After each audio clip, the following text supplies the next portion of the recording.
Cooperative stores, அதாவது கூட்டுறவு சங்கம் லிமிடெட் என்று சொல்லி ஜப்னா கோஆபரேட்டிவ் ஸ்டோர்ஸ் லிமிடெட் என்று ஒரு மிகப்பெரிய ஒரு தொகுதி கடை ஒன்று, சூப்பர் மார்க்கெட் ஒன்று இருந்தது.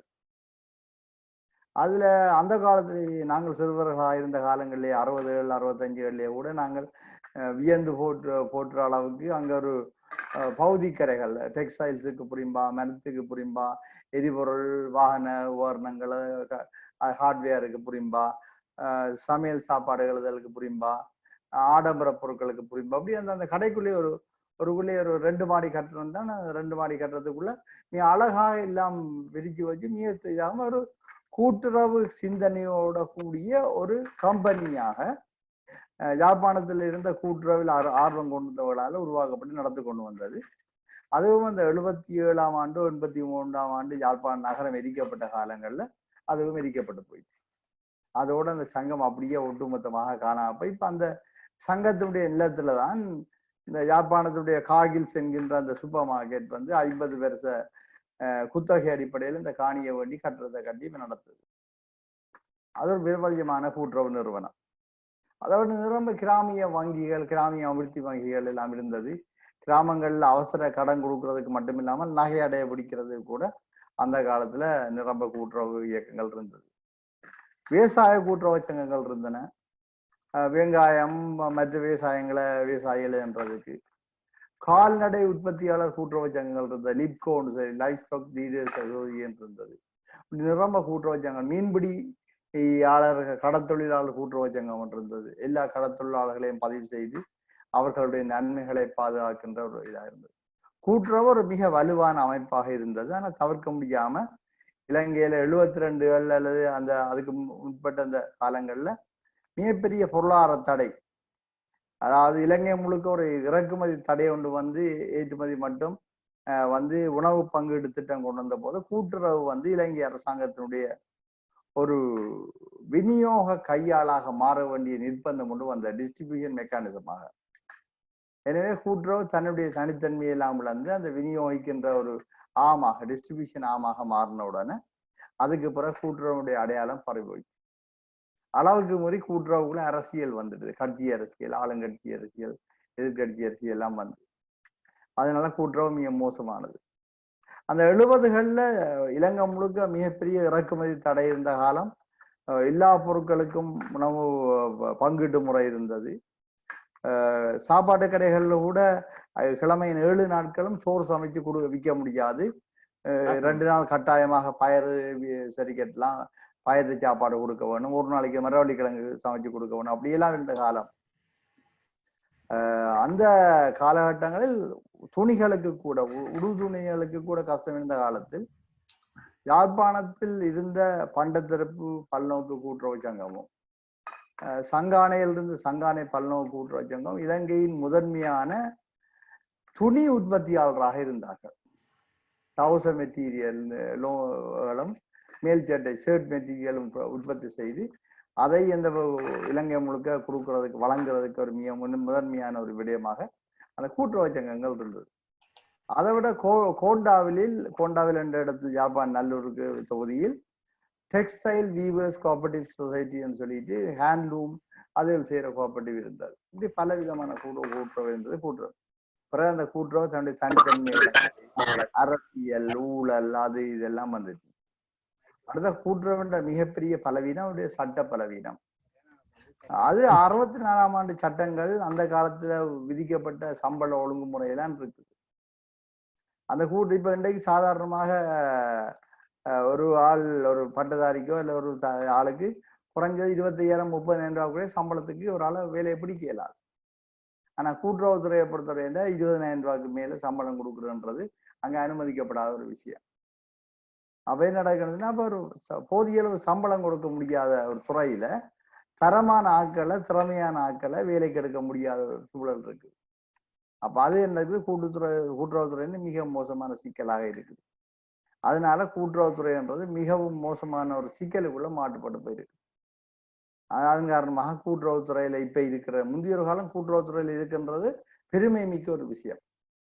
மானிப்பா இந்து கல்லூரியின் அதிபராக இருந்த வீரசிங்கம் ஐயா அவர்கள் பிற்காலத்துல யாழ்ப்பாண கூட்டுறவு சங்கங்களுடைய தலைவராக இருந்து அவருடைய காலத்துலதான் நினைக்கிறேன் அந்த வீரசிங்க மண்டபம் காட்டுப்பட்டது. ஒரு கூட்டுறவின் தசாப்தம்.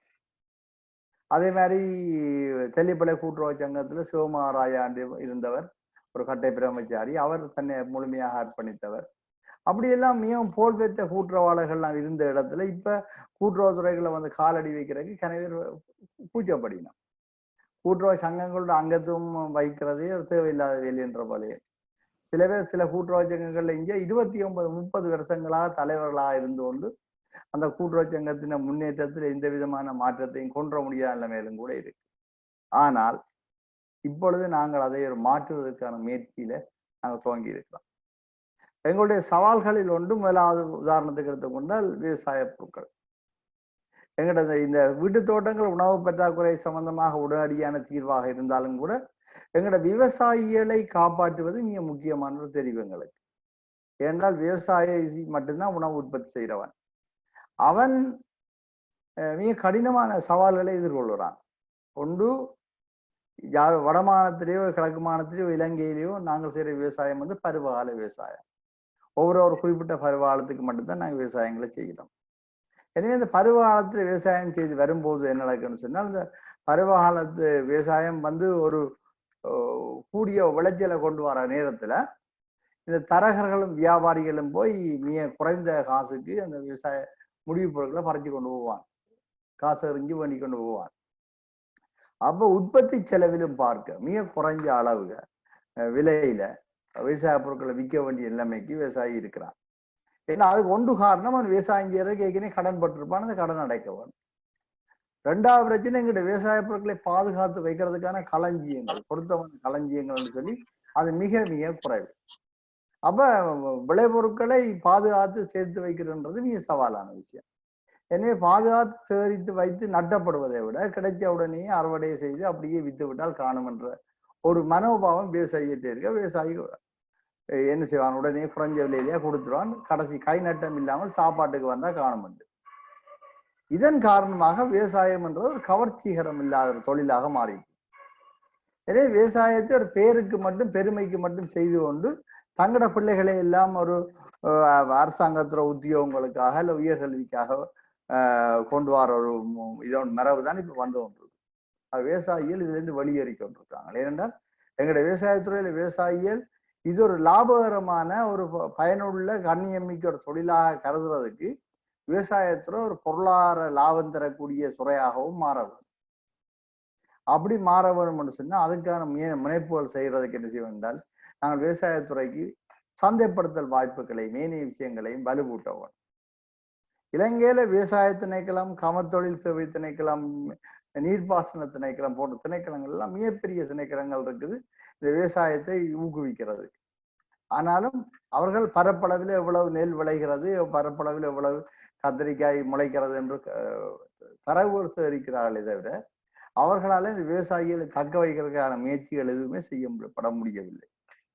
எனவே நாங்கள் விவசாயிகளை தக்க வைக்கிறோம், எங்களுடைய விவசாயம். மற்ற ரெண்டாவது, நாங்கள் ஒரு விஷயம், எங்களுடைய அரசியல் பொருளாதாரம்ன்றது எங்களுடைய வடகிழக்கு நீண்ட பெரும் நிலப்பரப்பு எங்களுடைய கட்டுப்பாட்டுகளை இருக்க வேண்டும் என்று சொன்னால் விவசாயம்தான் ஒரே ஒரு வழி.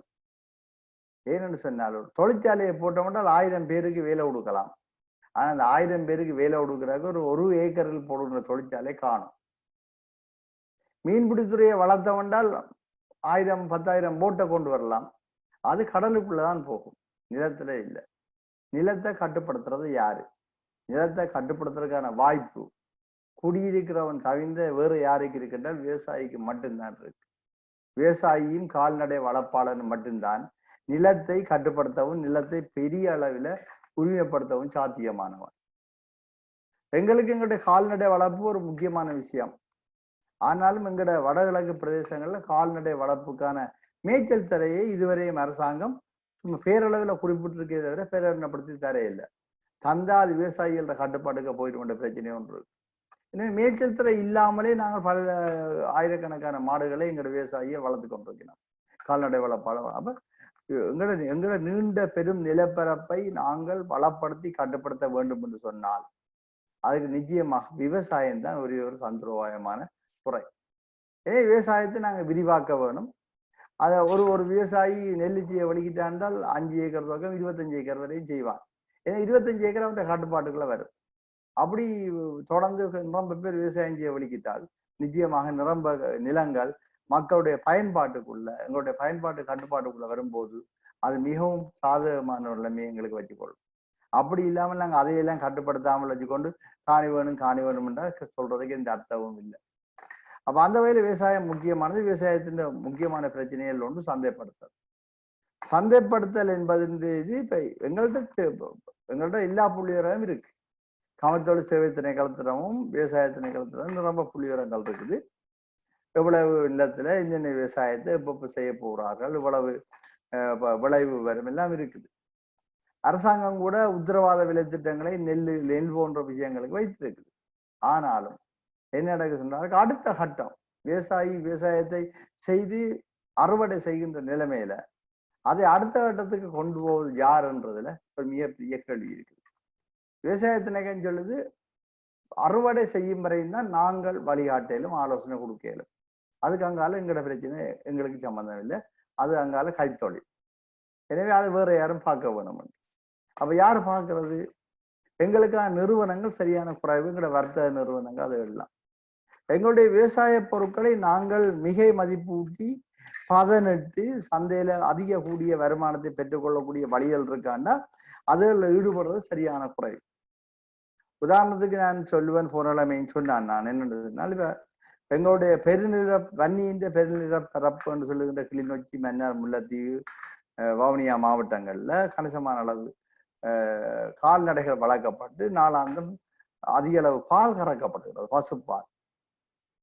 அப்படி கறக்கப்படுற பாலில் சராசரியான இயல்பான நாட்களில் ஆகக்கூடிய 50,000 லிட்டர். இந்த கொரோனா நெருக்கடியான காலங்கள்ல கூட 30,000 லிட்டர்.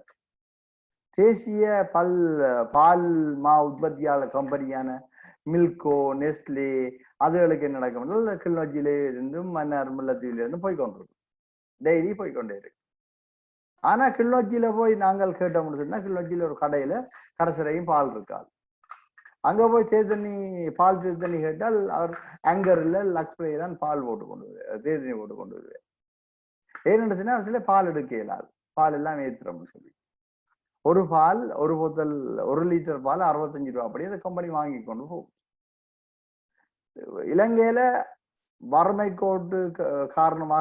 காரணமாக அல்லது பருவகால வேலையின்மை காரணமாக, கடன் காரணமாக, இப்படியான விஷயங்கள் காரணமாக மிக மோசமாக பாதிக்கப்பட்ட மாவட்டங்கள் என்று வரிசைப்படுத்தும் போது அதுல வடகிழக்கில முதன்மையான 2 மாவட்டங்களாக மன்னாரும் முல்லைத்தீவும் இப்ப இருக்குது. முன்பு கிளிநொச்சியும் இருந்தது, இப்ப கிளிநொச்சி கொஞ்சம் அதுக்கு வெளியில வந்துடுது.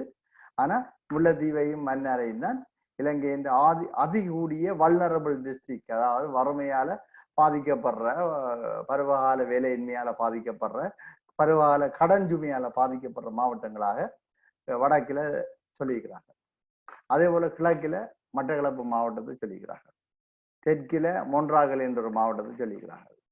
அவை இந்த மிக மோசமாக சொல்லப்பட்ட இந்த 3 மாவட்டத்துல, அந்த 4 மாவட்டத்துல 3 மாவட்டம் வடகிழக்குலான் இருக்கு, 2 மாவட்டம் வடக்குலான் இருக்கு. அப்ப பால் கறந்து இவ்வளவு பாலையும் விற்கிறோம், 50,000 லிட்டர் பால் நாளாந்த ஏற்றி அனுப்புறோம். ஆனா எங்கட கிளிநொச்சி, முல்லைத்தீவு, மன்னார் பிரதேசத்துல போசாக்கின்மை என்றது மிகப்பெரிய பிரச்சனையாக இருக்கு. அப்ப இங்க இருந்து பால் அனுப்புறோம், நெல் உற்பத்தி செய்யறோம், பாரிய அளவில் நெல் உற்பத்தி செய்யறோம். மிகப்பெரிய குளங்கள், இரண்டமடு குளம், கட்டுக்கரை குளம் என்று மிகப்பெரிய குளங்களை எல்லாம் வச்சுக்கொண்டு, பவனி குளம் எல்லாம் குளங்களை வச்சுக்கொண்டு பயிர் செய்யறோம். ஆனா பயிர் செய்து நெல்லை உற்பத்தி செய்யறோம். ஆனா எங்கட பிரதேசத்துக்குள்ள போசாக்கு இன்மை என்றது பெரிய பிரச்சனையாயிருக்கு. அதிகூடிய உளுந்த உற்பத்தி செய்கின்ற மாவட்டம் வன்னி மாவட்டம் தான். ஆனா உளுந்த உற்பத்தி செய்யறோம், அவ்வளவையும் முழு உளுந்தாக நாங்கள் அங்கால தென்னிலங்கைக்கு விற்கிறோம். தென்னிலங்கை வியாபாரி அவ்வளவு உளுந்தை வேண்டி கொண்டு போய் அதை உடைச்சி திருப்பி உடைச்ச உளுந்து சாப்பிட்றது கூட நாங்கள். ஆனா உடைச்ச உளுந்தாக, கோது நீக்கின உளுந்தாக திருப்பி எங்களுக்கு கொண்டு வந்து கிட்டத்தட்ட 2.5 மடங்கு 3 மடங்கு விலைக்கு விற்கிறான். இந்த உளுந்த உடைச்சி கொடுக்குற கைத்தொழில் கூட மிக சிறிய அளவிலாம் செய்யப்படுது.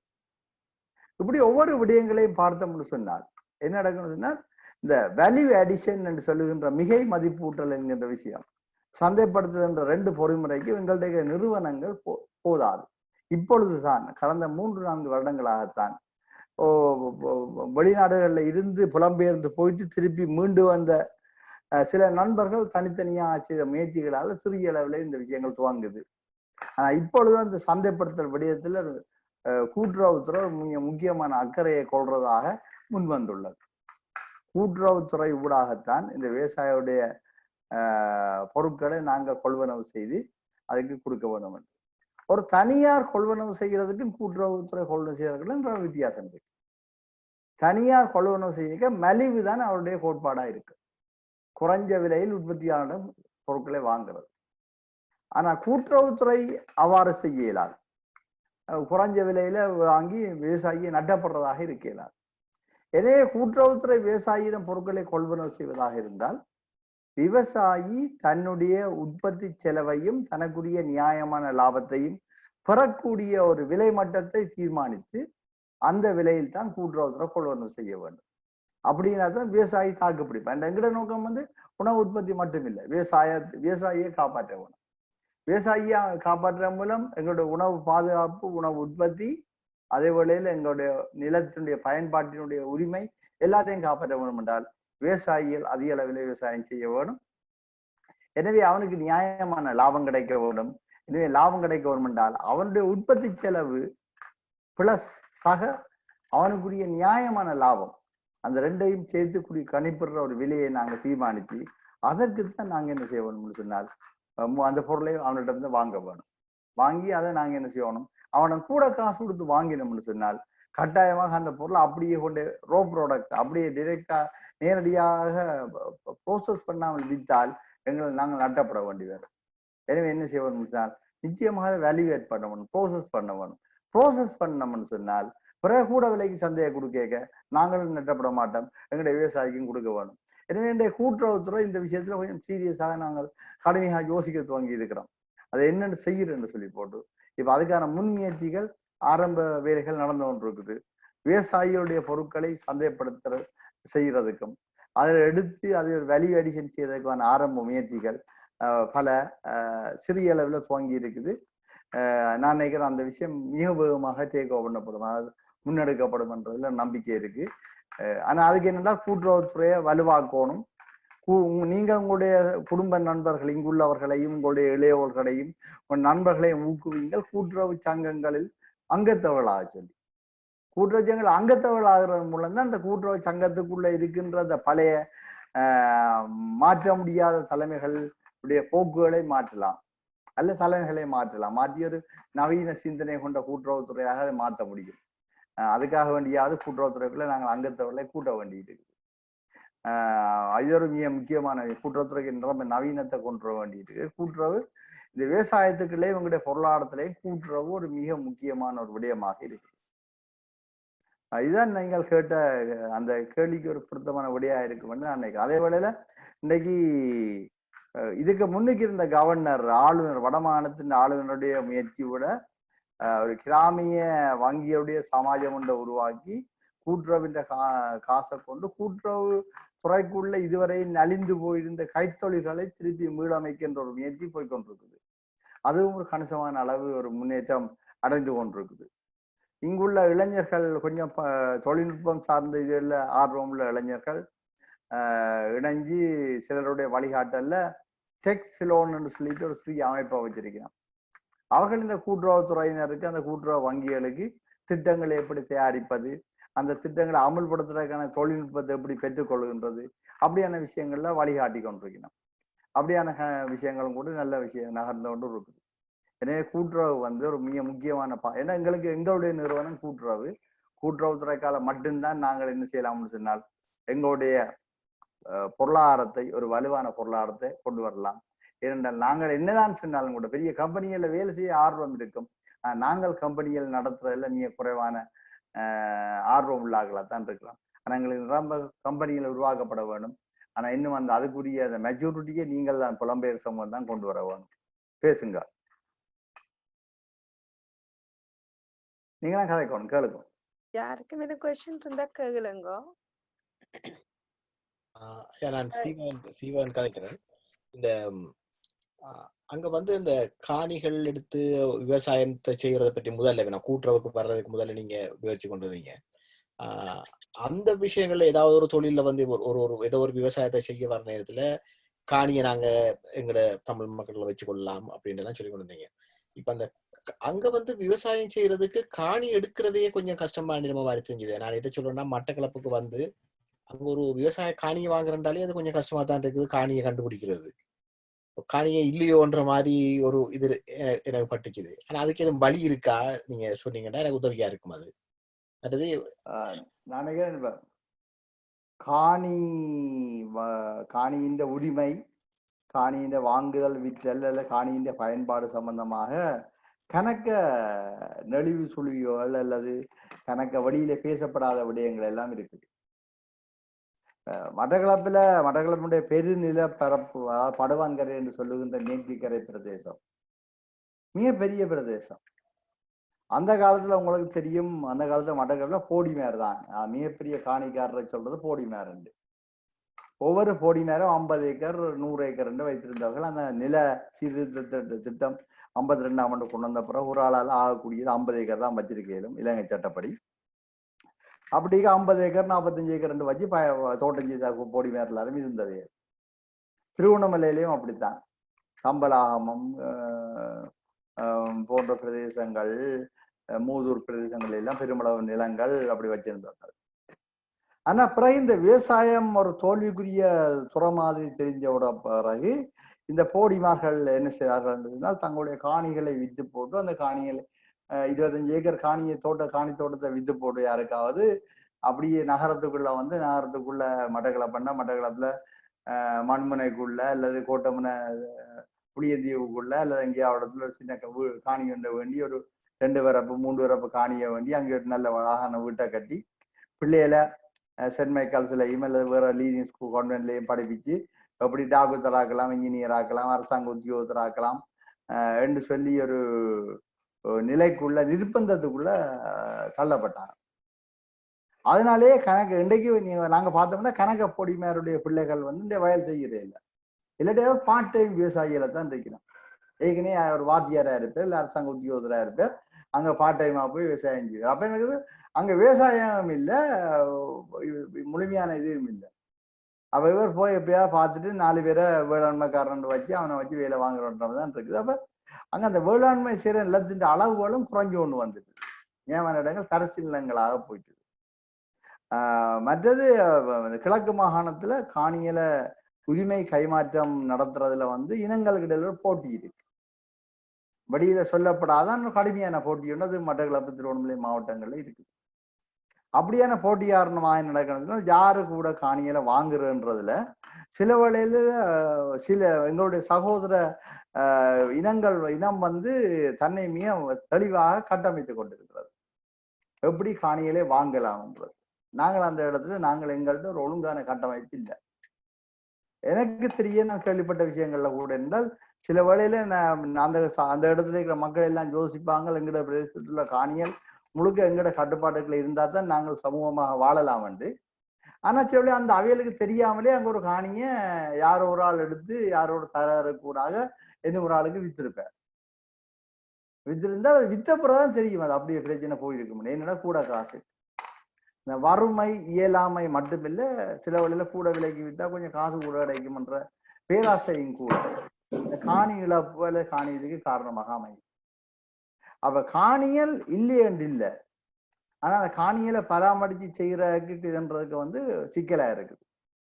அப்ப உண்மையில என்னது, நாங்கள் ஒரு காணி வங்கி என்று சொல்லிட்டு லேண்ட் பேங்க் என்று சொல்லிட்டு அப்படி ஒன்ற ஒரு இயக்கமாக நாங்கள் உருவாக்க வேணும் அந்த பிரதேசங்கள்ல.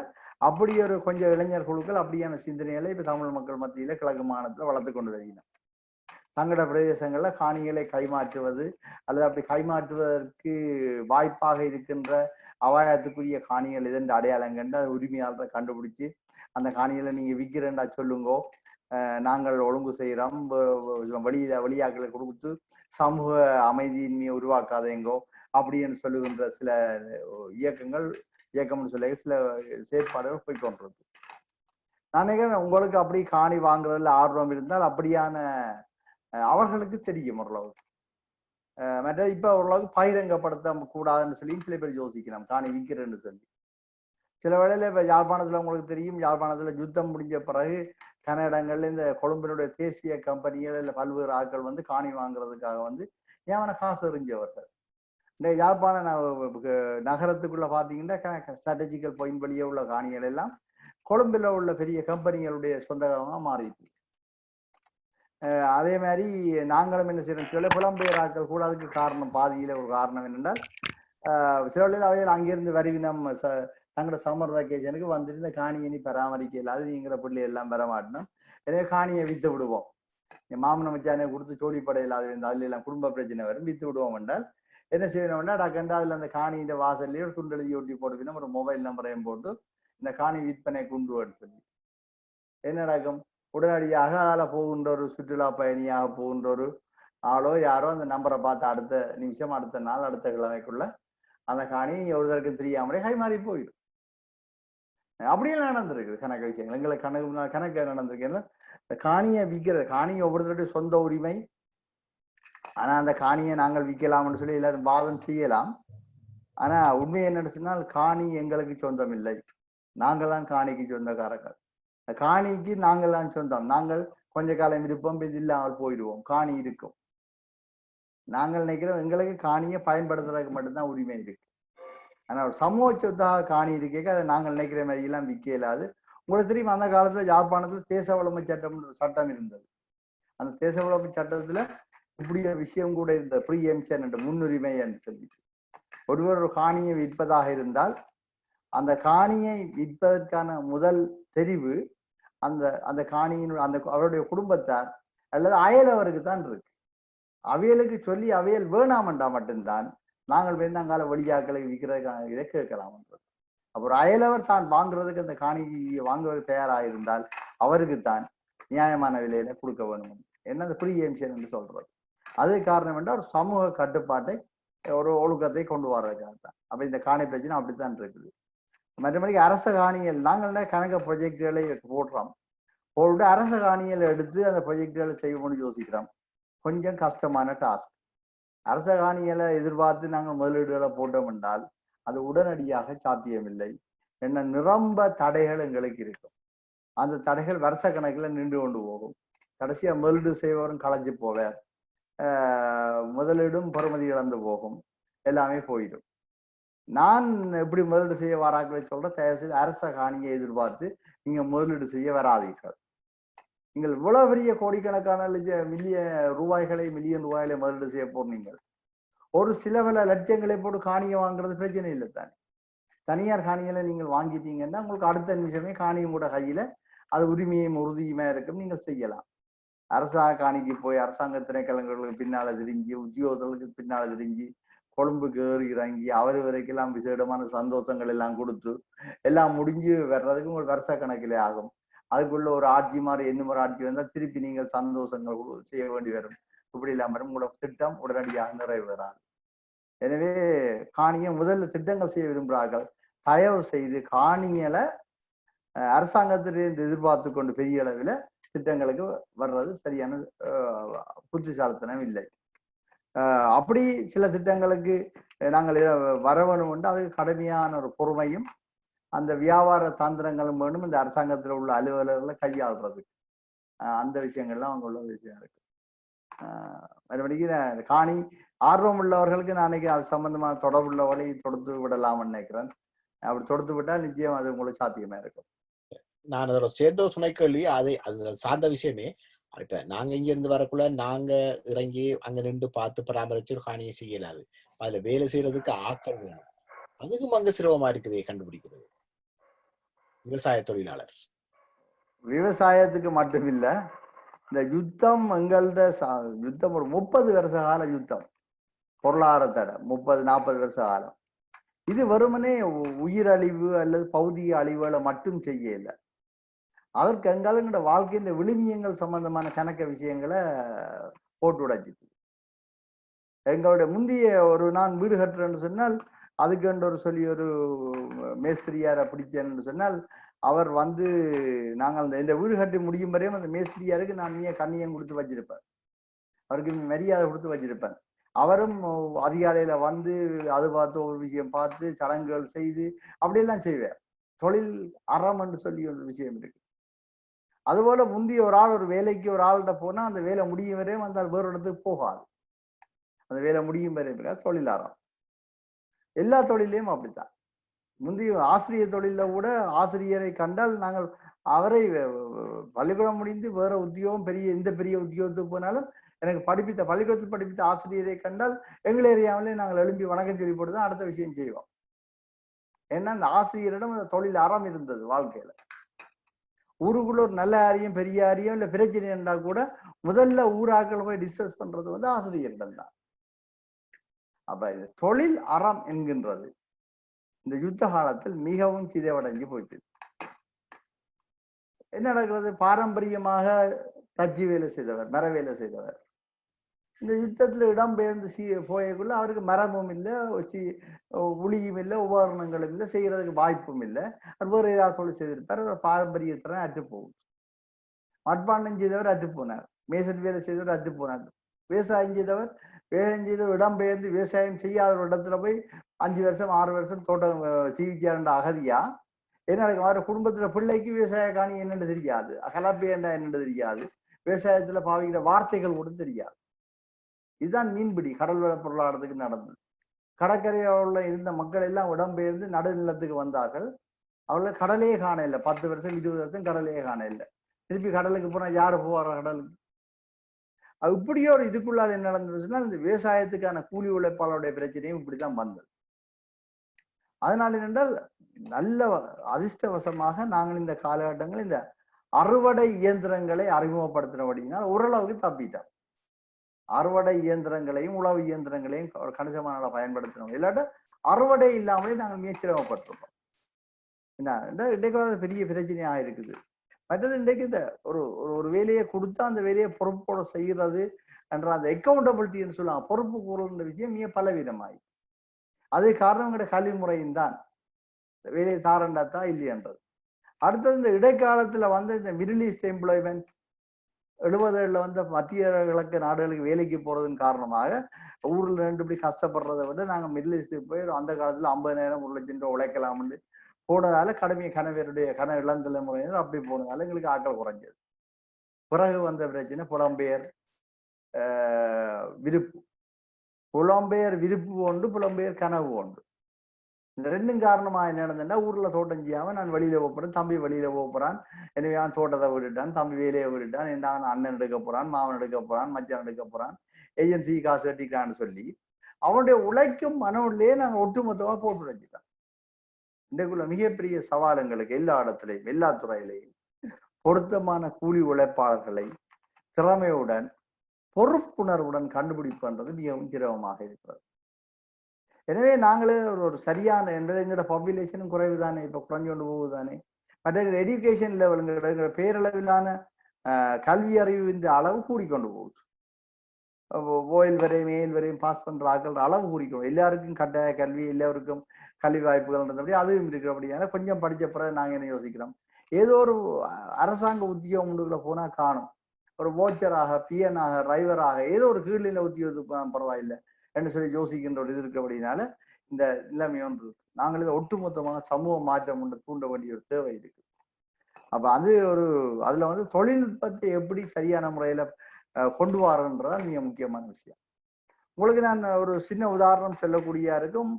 இந்த பனை வளம் இலங்கையில வந்து கிட்டத்தட்ட 35 மில்லியன் பனை இருக்கிறதா ஒரு கணக்கீடு இருக்கு. பனை மரங்களை நான் கற்பகதரு என்றோம். பனை மரத்துல வந்து பனங்காய் மட்டும்தான் மேல இருந்து கீழே விழும், வேற ஒன்றுமே விழாது. மிச்சம் எல்லாத்துக்கும் பனை மரத்துக்கு மேல ஏற வேணும். ஒரு 60 அடி 70 அடி ஒரு தனி ஒற்றை மரத்துல ஏறி போய் அதுக்குள்ள போய் அங்க ஓலையை வெட்டுவதாக இருந்தாலும் சரிதான், குருத்தை வெட்டுவதாக இருந்தாலும் சரிதான், பதநீரை நாங்கள் எடுப்பதாக இருந்தாலும் சரிதான், இல்ல நொங்கை வெட்டுவதாக இருந்தாலும் சரிதான், மரத்துல ஏறத்தான் வரும். ஆனா தவிர்க்க முடியாம ஒரு காலகட்டத்துல இந்த பனை மரத்தில் ஏறுவது என்பது சமூகத்தினுடைய அடையாளமாக குறியீடு செய்யப்பட்டிருந்த காலத்தினால அதுல வேறொரு தரம் ஆர்வம் கொள்ளையும் இல்லை, அக்கறை கொள்ளையும் இல்லை.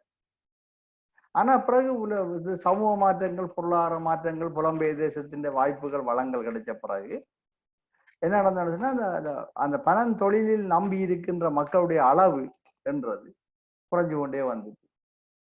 இன்னைக்கு பணந்தொழில் வல்லுநர் என்பவர்கள் மிக மிக குறைஞ்சு போயிட்டாங்க.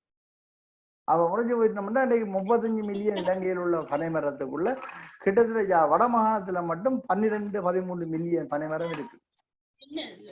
ஆனா அந்த பனைமரத்துல பெறுகின்ற வளங்களை நாங்கள் பெறுவதற்கு பனைமரத்தில் ஏறுகின்ற அந்த வல்லுநர்களை நாங்கள் உருவாக்க முடியாமல் இருக்கிறோம். ஏனென்றா ஒன்று அந்த மரபு சார்ந்த சமூக அடையாளம் என்று சில பேர் கருதுறபடினால அதுக்குள்ள புதிய வருஷம் வருகிறார்கள் இல்லை. இரண்டாவது, அது ஒரு மிகவும் ஒரு ஆபத்தான உயிர் ஆபத்தான தொழில். தன்னந்தனியனாக அந்த மரத்துல ஏறி இறங்க வேணும். எனவே அதற்கு ஒரு பொருத்தமான இன்னும் ஒரு பொறிமுறை தொழில்நுட்பம் ஒன்றை அறிமுகப்படுத்தாமல் அந்த மரபு சார்ந்த முறையில அந்த காலில் ஒரு கைத்தை போட்டுக்கொண்டு இந்த உடல் வலிமையிலே மன வலிமையிலே மட்டும் நீ செங்குத்தாக ஏறி இறங்குன்னு சொல்லி சொல்லுகின்ற முறையிலிருந்து இன்னும் நாங்கள் வரையில்லை. மிக நீண்ட காலமாக பனைமரத்தில் ஏறுவதற்கு இயந்திரங்கள் கண்டுபிடிக்கிற முயற்சின்னு சொல்லி பல விதமாக செய்யப்படுது. இன்னும் அது ஆரோக்கியமான ஒரு முடிவுக்கு வரையில்லை. இந்தியாவில் கேரளாவில் தென்னை மரங்கள் ஏறுகிறதுக்குன்னு சொல்லிட்டு இயந்திரங்கள்னு சொல்லி கிளைச்சன்னு சொல்லி கருவியல் உருவாக்கி அதை அங்கே பயன்படுத்துகிறார்கள். தென்னை மரங்கள் ஓரளவுக்கு குறைஞ்ச உயரம் உள்ளவை. அது ஓரளவுக்கு தென்னை மரங்கள்ல இந்த கணுக்கள் இருக்கும்னு சொல்ல அந்த மரத்துல பிடிக்கக்கூடியதாக இருக்கும். ஆனா பனைமரம் அப்படி அல்ல. பனைமரம் வழுக்கும் தன்மை கொண்டது, கொஞ்சம் வைரமானது, கிரிப் இருக்காது, சில கன பிரச்சனைகள் இருக்க முடியாது. அந்த இயந்திரத்தை நேரடியாக நாங்கள் உபயோகிக்க முடியாது. இலங்கையில பனை அபிவிருத்தி சபை என்ற ஒரு சபை இருக்கு அரசாங்கத்தினுடைய, அது தலைமைச் செயலகம் யாழ்ப்பாணத்திலாம் இருக்குது. அவைகள் இதுக்கான ஆரம்ப முயற்சிகளை எடுத்தாலும் கூட அந்த முயற்சிகளும் கூட ஒரு ஆர்வத்துடன் முன்னெடுக்கப்படாத காரணத்தினால அந்த பனை ஏறுகின்ற அந்த வாய்ப்பு சரியான குறைவா இருக்கு. பனையின் பொருளாதாரம் எப்படியான வலுவானதுன்னு யோசிச்சு பாருங்க. 11 மில்லியன் பனை இருக்கு வடக்கிலேன்னு சொன்னார். அதுல ஒரு 5 மில்லியன் அரவாசி பனை காய்க்குது என்று வச்சு கொண்டார். ஒரு பனை மரத்துல ஒரு சீசனுக்கு குறைஞ்சது 50 பனங்காய் காய்க்கும். 50 பனங்காய் ஒரு மரத்துல காய்க்கும்னு சொன்னார். 5 மில்லியன் மரத்துல எவ்வளவு பனங்காய் காய்க்கும்? இந்த பனங்காயை நாங்க பயன்படுத்துறோமா? இல்லையே. ஒரு பனை மரத்துல குறைஞ்சது 40 துவக்கம் 45 ஓலைகள் ஒரு வருஷத்துல நாங்கள் வெட்டலாம். பனை ஓலை மிக முக்கியமான சாமான். கைப்பணி பொருட்களுக்காக இருக்கும், கூரை வேகிற பொருட்களுக்காக இருக்கும், நிலத்துக்கான உரம் போன்ற விடயங்களுக்காக இருக்கும், வேலி அடைப்பதற்கு போன்ற விஷயங்கள், இதுக்கான விஷயங்கள் இருக்கு. அப்போ ஒரு பனை மரத்துல 45 ஓலை வெட்டலாம் ஒரு சீசனுக்கு. 11 மில்லியன் பனை மரத்திலையும் ஓலை வெட்டலாம். எல்லா மரம் காய்க்கிற மரம் காய்க்காத மரம் எல்லாமே ஓலை வரும். எவ்வளவு ஓலை வெட்டலாம்? எவ்வளவு மிகப்பெரிய பொருளாதாரம். அதே போல கருப்பன் பதநீர் என்பது கருப்பனை. பனைமரம் கல்லு தாரை இல்லை, பனைமரம் தார இனிமையான பதநீர் தான். அதை எடுக்கின்ற அந்த பாத்திரத்திலிருந்து அது புளித்து போறதால தான் கல்லா மாறும். அப்ப பதநீரை எடுப்பது, பதநீரை தருகின்ற ஒரு 2 மில்லியன் பனைமரத்தை யோசிப்பாங்க.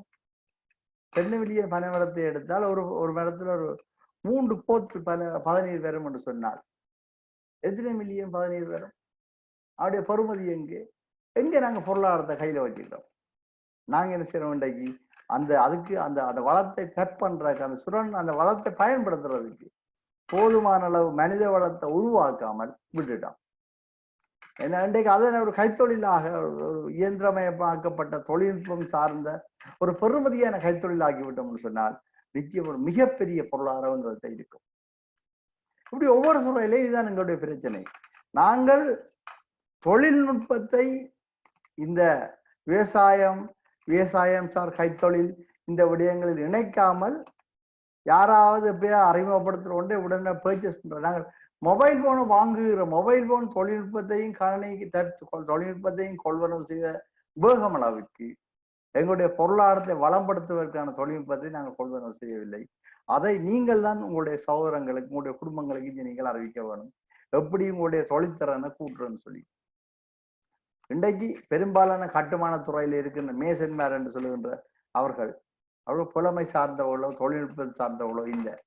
கையில் ஒரு நீட்டு தடியும் ஒரு சாந்தப்பையும் வேண்டினால் தான் மேசன் நினைக்கிறார். அவரை பொறுத்தவரை ஒரு வீடு கட்டுறேன்னு சொல்லிட்டு சாந்த சிமெண்ட குழச்சி அடுக்கி அது கோணலா போனாலும் அவற்றை பிரச்சனை இல்லை. பின்னேரம் வந்து பார்த்துட்டு என்ன சிவர் கோணலா இருக்குன்னு கேட்டா அது தட்டி விழுத்தி போட்டு திருப்பி கட்டலாம் பண்ணுவார்.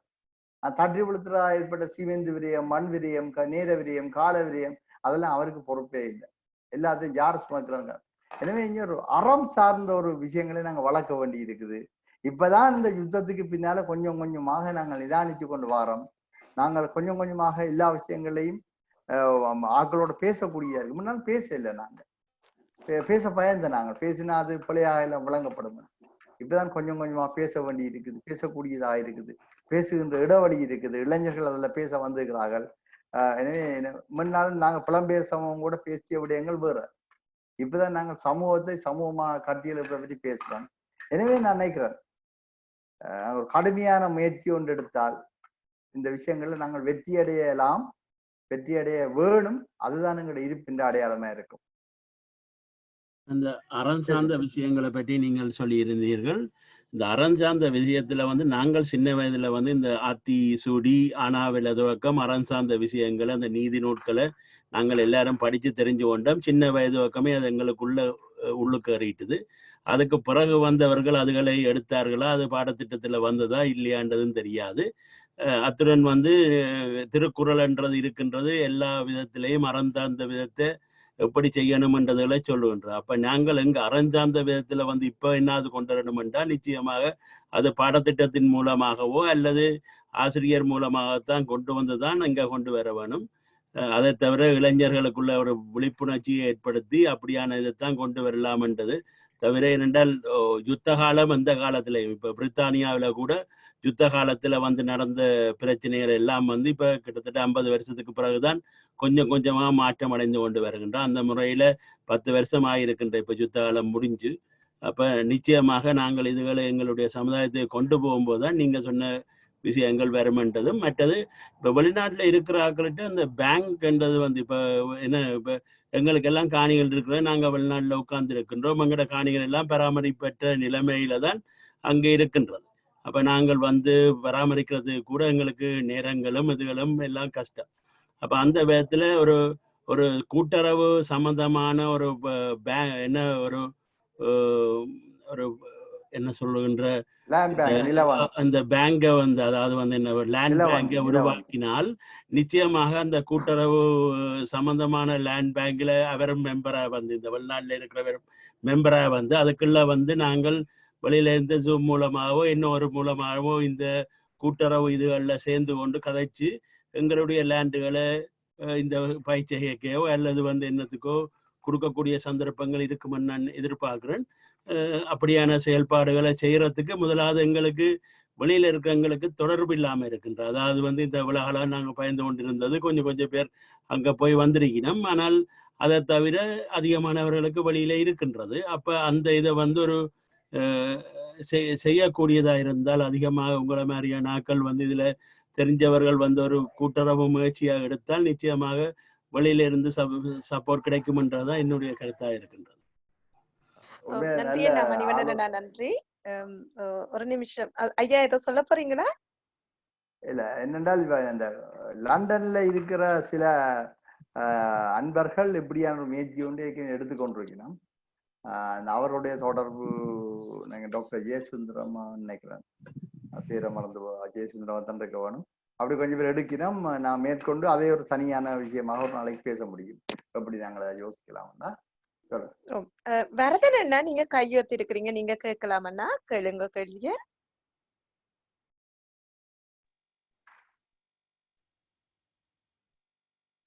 காணையில ஜோகராஜ் அண்ணா நீங்க கேளுங்க.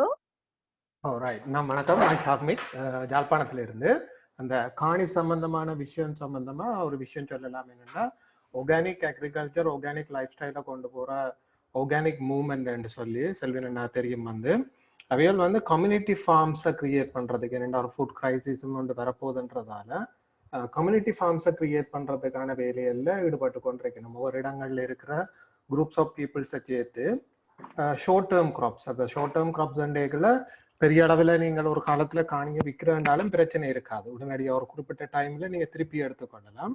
அப்படியான ஒரு வேலையை செய்யறதுக்கான செயற்பாட்டுல ஈடுபட்டு கொண்டிருக்கணும். அப்ப நீங்க அவையோட சேர்ந்து அந்த விதமான வேலைகளை செய்யலாம். உங்களோட காணியும் மெயின்டைன் பண்ணப்படும். ஏன்னா நார்மலா வெளியில இருக்கிற ஆட்கள் ஃபேஸ் பண்ற பிரச்சனை, மழை காலம் தொடங்கின உடனே டெங்கு இதுன்னு சொல்லி காணியை கிளீன் பண்ண சொல்லி பிரச்சனை தருவினாம். இப்ப காணி தொடர்ச்சியா மெயின்டைன் பண்ணி கொண்டிருக்கும். அதே நேரத்துல அதுல வெஜிடபிள்ஸ் ப்ரொடியூஸ் பண்ணி ஒரு கம்யூனிட்டியா சேர்ந்து ஒர்க் பண்றது மாதிரியான ஒரு ப்ராஜெக்ட் உண்டு. உண்மைதான். யோகா இதுல ஒரு கவனமா இருக்கணும். நாங்கள் அதான் இந்த நிதானம் தேவையான சில வேளையில சரி தானே, காணிகளை பயன்படுத்த கேட்டு வேண்டி போட்டு இப்போ இந்த கள்ள உறுதி முடிக்கிறது, அல்ல உரிமை மாற்றம் செய்யறது, அல்லது கவடத்தன மனசுல காரியங்கள் செய்யறது எடுத்தால் கன பேர் இந்த உரிமையால் பயப்படுறது. அப்ப அந்த காணிகளை வாங்கும் போது ஏதோ ஒரு விதமான ஒரு புரிந்துணர்வு உடன்படிக்கையின் அடிப்படையில் வாங்க வேணும்ன்றதை அவை வேண்டி பயன்படுத்த வேணும்ன்றது மிக முக்கியம். நான் நினைக்கிறேன் அந்த இயற்கை அதாவது ஆர்கானிக் செய்யற ஆட்கள் அதை யோசிக்கலாம். என்ன யோகா யோராஜா சாரி கேக்குதா? ஆமா, கம்யூனிட்டியா நீங்க செய்ய இந்த பிரச்சனைக்காகத்தான் நம்மள இவ்வளவு காலமும் ஒரு தரம் காணியை கொடுக்குறேன்.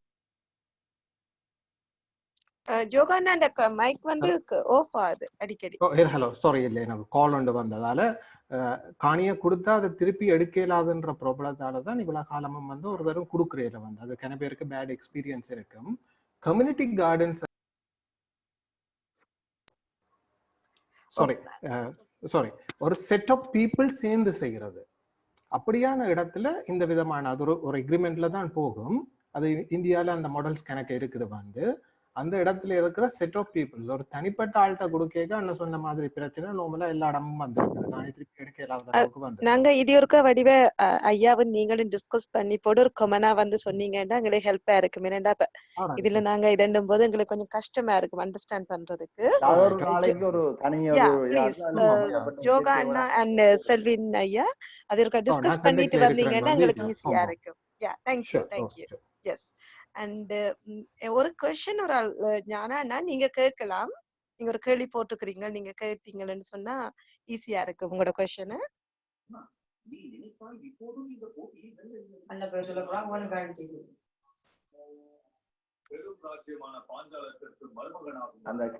என்னன்னு சொல்லி சொன்னால் நோர்த்தன் ஈஸ்ட்ல இருந்து நோர்த்ல இருந்து ஏன் எங்களுக்கு புலம்பெயர் தேசத்துக்கு பொருட்கள் ஏற்றுமதி செய்யப்படுது இல்ல, இந்தியாவில இருந்து வேற கண்ட்ரீஸ்ல இருந்து வருதே, அதுக்கான காரணம் என்னன்ற மாதிரி ஒரு கொஸ்டின் கேட்டுக்கிறார்.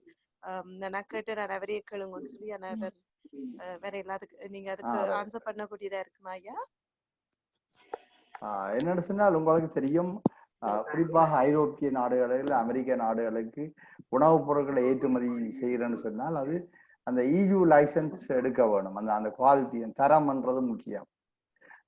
நாங்கள் இன்னும் அந்த அளவுக்கு பெரிய அளவான கம்பெனிகள் உணவு ஏற்றுமதி கம்பெனிகளை இங்கே உருவாக்கினது கிடையாது. முதல் கடல் உணவு உற்பத்தி ஏற்றுமதி செய்யறதுக்குன்னு சொல்லி அத்தகைய EU லைசன்ஸ் உடையவர்களாக முந்தைய அன்ட்ரீஸ் சொல்லி ஒரு கம்பெனி இருந்தது. இப்ப அதே மாதிரி இன்னொரு கம்பெனி இருக்கு. அதே மாதிரி அமெரிக்கால இருந்து வந்து நீர்கொழும்புல கொச்சிக்கடை என்ற இடத்துல ஒரு பெரிய கடல் உணவு உற்பத்தியை போட்டிருந்த ஒரு தமிழ் ஆட்களுடைய கம்பெனியும் இருந்தது. மற்றபடி இப்ப அதிகமாக ஏற்றுமதி செய்யப்படுற பொருட்கள் எல்லாம் ஒரு தனிப்பட்ட சிறிய அளவிலான உணவு உற்பத்தி பொருட்கள் தான் நாங்க வந்து கொண்டிருக்கு. ஏன்னா அந்த எக்ஸ்போர்ட்டுக்கு சொல்லி லைசன்ஸ் எடுத்து இங்க இருந்து அங்க ஏற்றுமதி செய்யறேன்னு சொன்னால் அந்த EU லைசன்ஸ் எடுக்கிறதுக்காக இங்க உற்பத்தியினுடைய துவக்கம் எல்லா பரிசோதனைகளும் செய்து அதுக்குரிய ஆவணங்கள் லைசன்ஸ்கள் எல்லாம் எடுக்க வரும். அது உங்களுக்கு தெரியும், ப்ரோசஸிங் செய்யறது எந்த உணவுப் பொருளா இருந்தாலும் சரிதான். நாங்க இன்னும் அந்த அளவுக்கு உள்ளூர்ல இருந்தவர்கள் முயற்சிக்கல. ஆனா இப்ப புலம்பெயர் தேசத்தில இருந்து வந்து இங்க முதலீடு இருந்த சில நண்பர்கள் அந்த முயற்சியை செய்யணும். கோ கிரீன் என்று நான் நினைக்கிறேன் ஒரு இதுகளை வியாபார லட்சணைகளை இப்ப மூலிகைகள் இலையளதுகளை தயாரிச்சு அனுப்பினோம். நியூட்ரி ஃபுட்னு சொல்லிட்டு இன்னொன்று செய்யணும். இப்படி பல ஆட்கள் அப்படியான விஷயங்களை இப்ப ஆரம்பிச்சிருக்கிறோம். ஆனா கூடிய அளவுல உங்களுக்கு உங்களோட சந்தைக்கு அங்க வருகின்ற உணவுப் பொருட்கள் பெரும்பாலானது இங்க இருந்து வாரது இல்லை. அவை பெரும்பாலும் இந்தியாவில இருந்து தான் வருது. அதுக்கு ஒரு காரணம் என்னன்னு சொன்னால், இங்க இலங்கையை பொறுத்தவரை இலங்கையில வந்து சீசனல் முருங்கைக்காய்னா முருங்கைக்காய் ஒரு சீசனுக்கு தான் காய்க்கும்.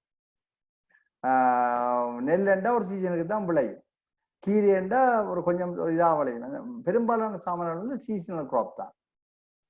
அப்ப சீசனல் கிராப்னு சொல்லுகின்றது பருவகால பயிர்களை பொறுத்தவரை எங்களுக்கு இந்த சீசன் சின்ன தீவு, இதுக்குள்ள சீசன் ஒருக்கா வந்தேன்னா அடுத்த ரொட்டேஷன் தான் சீசன் வரும். எனவே ஒரு பொருளை தொடர்ச்சியாக எக்ஸ்போர்ட் மார்க்கெட்டுக்காக உற்பத்தி செய்யறதுன்றது சாத்தியம் இல்லை. நாங்கள் அந்த இது மரக்கறி தொழிற்சாலைகள் என்று சொல்லி போட்டு கூடாரங்கள் அடிச்சு அதுக்குள்ள தோட்டங்கள் மாதிரி வளர்க்குற அந்த மரபுக்கு நாங்கள் வரையில. ஆனா இந்தியாவில் அப்படி இல்லை. இந்தியாவில் எப்படி இருந்ததுன்னா, இந்தியாவில் அந்த மிகப்பெரிய பரந்த கண்டத்துல வந்து சீசன் அப்படியே டிராவல் பண்ணும். தமிழ்நாட்டில் இருக்கிற சீசன் அப்படியே மேற்கு மல்லத்தோட கேரளா பக்கத்தாவே அப்படியே பம்பாய் அப்படியே போய் சுத்தி கொண்டு வர முடியும். வருஷம் முழுக்க இந்தியாவின் ஏதோ ஒரு மாநிலத்துல அந்த சீசன் டிராவல் பண்ணி கொண்டே இருக்கும். எனவே அந்த சீசனுக்குரிய உற்பத்தி பொருள்ன்ற அந்தந்த மாநிலங்கள்ல இருக்கும். எனவே ஒரு உற்பத்தியாளர் உங்களுக்கு உணவுப் பொருட்களை வழங்குற உற்பத்தியாளர் என்ன செய்யறான் என்றால், ஒரு சீசனுக்கு தமிழ்நாட்டுல அவனுக்கு உணவு வழங்குற ஒரு உதாரணம் சொல்லுவோமே, முருங்கைக்காய் என்று சொன்னா முருங்கைக்காய் ஒரு சீசனுக்கு தமிழ்நாட்டுல முருங்கைக்காய் காய்க்கிற சீசன்ல வந்து தமிழ்நாட்டுல வாங்கி அனுப்புவான். பிறகு தமிழ்நாட்டு சீசன் முடிய அடுத்த மாநிலம் அங்கே இருக்கின்ற பார்த்து அதை வாங்கி அனுப்புவான். அப்படின்னு அந்த ரொட்டேஷன்ல வந்து இந்தியாவில் நடக்கிறது.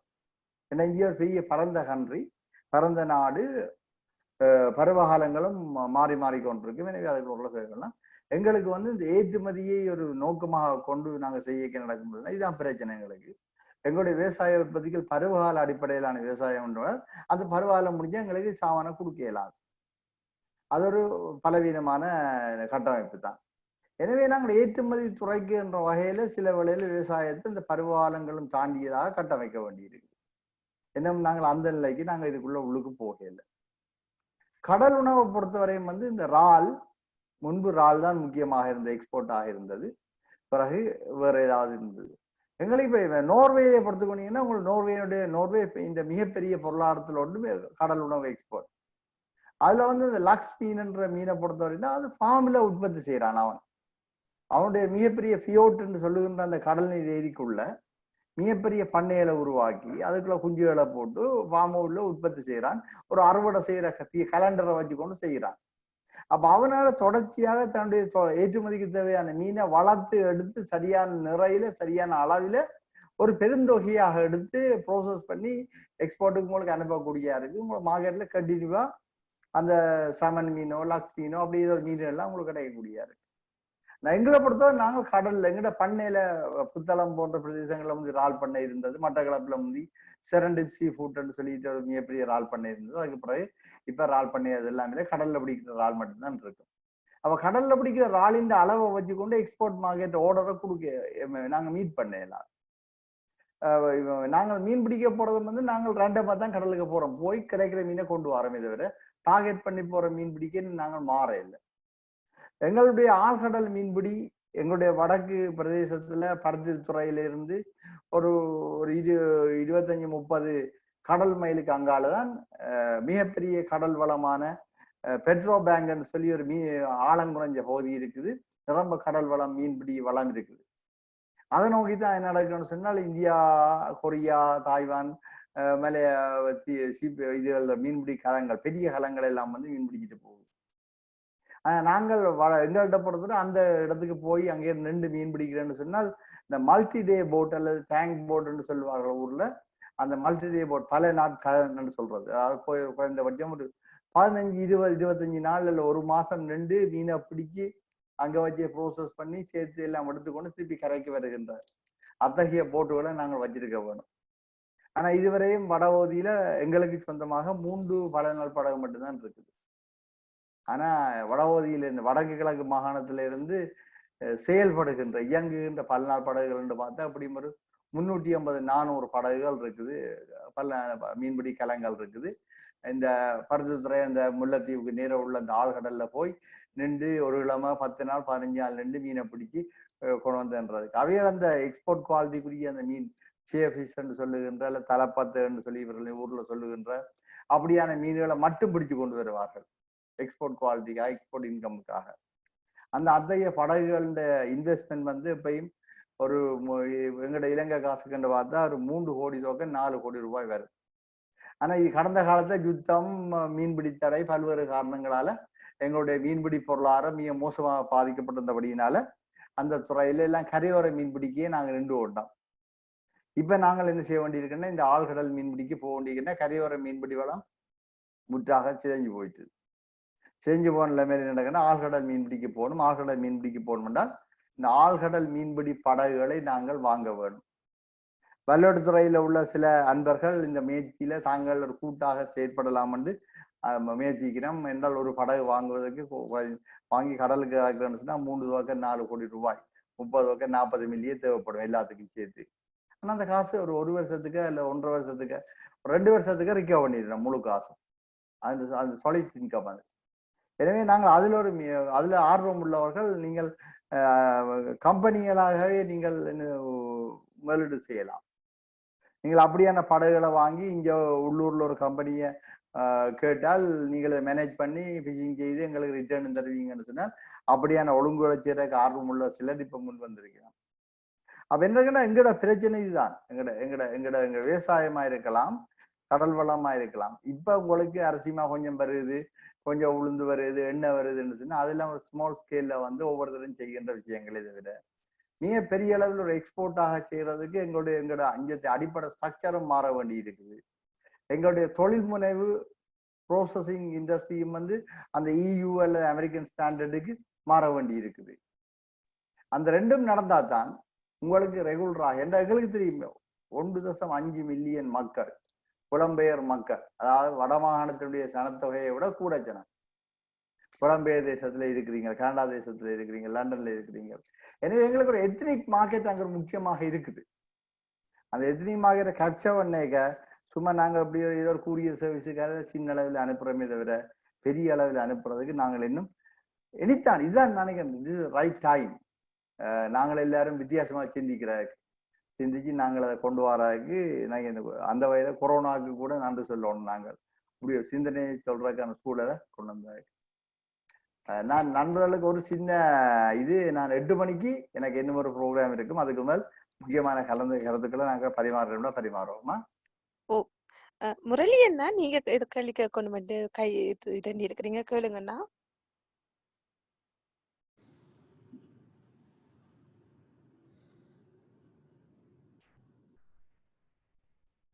சத்தம் வரையில முரளி அண்ணா. ஓம் சார், வரையில சார். நான் நினைக்கிறேன் நாங்க கொஞ்சம் கூட அவேர்னஸ் உருவாக்கணும்னு நினைக்கிறேன். இது சம்பந்தமாக நாங்க புதுவழியில கூட கதைக்கணும். அண்ட் இந்த மீட்டிங்ல வர்ற ஆக்களும் நிறைய பேருக்கு தெரிஞ்சிருக்கும். அப்ப அவையிலும் கொஞ்சம் ஆக்களை இணைச்சு கொண்டு வந்துச்சுன்னா டெஃபினெட்லி எங்களால சக்சஸ் பண்ண முடியும்னு நினைக்கிறேன். மற்றது ஐயா, இன்னொரு விஷயம், அந்த பனை பற்றி நீங்க கதைக்கும் போது ஐயா சொன்ன நீங்கள் இப்ப இந்த நீங்க எடுத்த நம்பர்ஸ் இப்ப கரண்ட்லி இருக்கிற நம்பர்ஸ் அடுத்து நீங்கள் இல்ல அது ஒரு 10 வருஷத்துக்கு முன்னுக்கு இருந்தாலும் கூட இப்ப யுத்த காலத்துல பனைமரம் வெட்டப்பட்டது, அதால அழிஞ்சு போயிட்டுன்னு சொன்னாலும் கூட ஆனா அழிஞ்ச மரத்தை விட கூட மரம் முளைச்சிருக்குன்றதான் உண்மை. நான் கடந்த 1 வருஷத்துக்கு முன்னுக்கு பனையாவிடுத்து சபையினுடைய ஒரு மூலோபாய பணிப்பாளராக 1 வருஷம் பணியாற்ற வேண்டி இருந்த அவைகளோட அந்த காலத்துல அவதானிச்ச விஷயம் என்னன்னா பனை மரத்துல பனங்காய் இயல்பாக விழுந்து கீழே விழுந்து அதை மாடு எடுத்து கடிச்சு சாப்பிட்டு கொண்டு போய் என்னிடத்துல போடும், அது முளைக்கும். அப்படி அப்படி அப்படி முளைச்சு முளைச்சு முளைச்சு முளைச்சு அந்த பனை மரங்கள் எண்ணிக்கையை கூட்டினால் இப்ப பனையை விடுத்து கணைப்படு செய்தோன்னு இருக்குது. ரெண்டாலும் அப்படி கூட்டினாலும் கூட அது நான் சொன்ன இலக்கத்தை விட கூடத்தான் இருக்கும். ஓ, நன்றி ஐயா. இந்த மீட்டிங்ல இருக்கிற எல்லாரும் எனக்கு தனிப்பட்ட முறையில என்னுடைய நம்பரை நோட் பண்ணிட்டு எனக்கு உங்களோட நம்பர்களை அனுப்பி வச்சீங்கன்னா நல்லா இருக்கும். ஏன்னா நான் இதில ஒருங்கிணைச்சு நீங்க கேட்கிற விஷயங்களை ஐயாவோட பகிர்ந்து கொள்றதுக்கு எனக்கு வாய்ப்பா இருக்கும். என்னுடைய number 00 44 74 122 59 621. I will send it to everyone, so you can just please hold that one and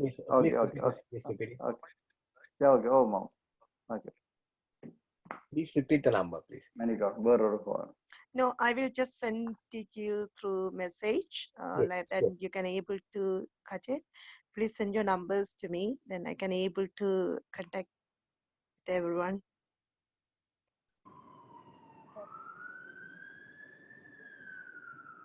நிலா விசாகன் கேட்கறதாக என்ன போட்டிருக்கேன்னு பார்க்கல. ஓ சாரி அண்ணா, நான் பாக்குறேன். எனக்கு ஓகே. விசாயன் ஐயா நீங்க கதைங்க ஐயா, ஏதாவது கொஸ்டின் இருந்தா நான் நினைக்கிறேன். நான் விசாயன் ஐயா கதைக்கலாம்னு நினைக்கிறேன்.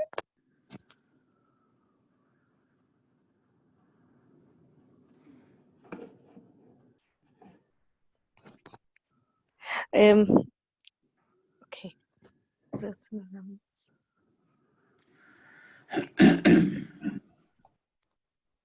விசாயன் என்னோட கொஸ்டின் எனக்கு வரையில என்ன உண்மையின்படியே. விசாயன் என்ன நிக்கிறீங்களா விசாயன் ஐயா?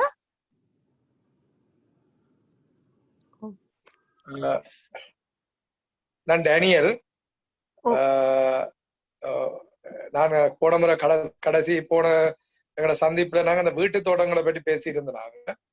சோ குறிப்பா மட்டக்களப்பு மாவட்டத்திலையும் அம்பாறை மாவட்டத்திலையும் பரந்தளவுல வீட்டு தோட்டங்களை ஆரம்பிக்கணும் என்ற அடிப்படையில நான் சில செயற்பாடுகளை செய்து கொண்டு வர உங்களுக்கு நான் அனுப்பி இருக்கிறேன், செல்வினையோட கழிச்சிருக்கிறேன். சோ இந்த சந்தர்ப்பத்திலையும் யாராவது அந்த திட்டத்துக்கு எங்களுக்கு நீங்கள் பெற்று தர முடியுமா இருந்தால் தயவு செய்து எங்களுக்கு அந்த உதவிகளை செய்து தர கேட்டுக்கொள்றோம்.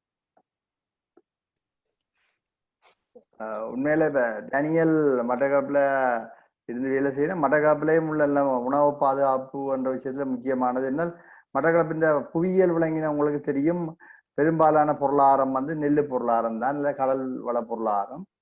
ஒரு ஒடுங்கி நிலப்பரப்புல மரக்கரை செய்யறது இயல்பான நிலைமை.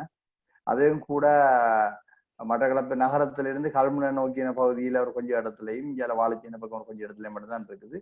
ஆனா எங்களுக்கு வாகரை என்ற இடத்துல இருந்து கிட்டத்தட்ட கல்முனை வரையும் 50 கிலோமீட்டர் 50 மைல் நீளமான பிரதேசம் மட்டக்களப்பு மாவட்டத்துக்குரிய பிரதேசம். அங்க நிரம்ப கிராமங்கள் இருக்குது, பல விதமான மணல் தன்மை கொண்ட நிலங்கள் இருக்குது. அப்ப அங்க நாங்க கட்டாயமாக என்ன செய்வோம், என்ன நான் முதல்ல சொன்ன மாதிரி கிழக்கு மாகாணத்துல வல்னரபிளான ஒரு மாவட்டம்னு சொன்னா மட்டக்களப்பு மாவட்டம். அதாவது எனவே அந்த இடத்துல நாங்கள் கட்டாயமாக உணவு பாதுகாப்பையும் அவங்க வருமான வாழ்வாதாரத்தையும் கூட்டி கொடுக்கணும். அடுத்தது நான் உங்களை நீங்களே உணர்ந்திருப்பீங்க, மட்டக்களப்புல தமிழ் சமூகம் தாங்கள் எதிர்கொள்கின்ற பொருளாதார போட்டி ஒன்று இருக்குது. அந்த பொருளாதார போட்டியில் அவர்கள் வெல்ல வேணும்னு சொன்னால், அவர்கள் நின்று பிடிக்க வேணும்னு சொன்னால் அவர்கள் பலமான சமூகமாக மாற வேணும்.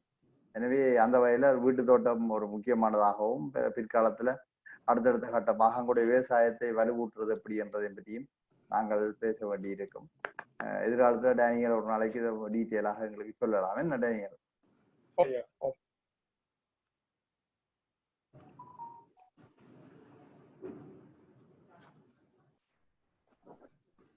வேற யாருக்கும் ஏதாவது கேள்வி இருக்குதா? நான் வரதராஜன் கதைக்கிறேன். கதைங்க.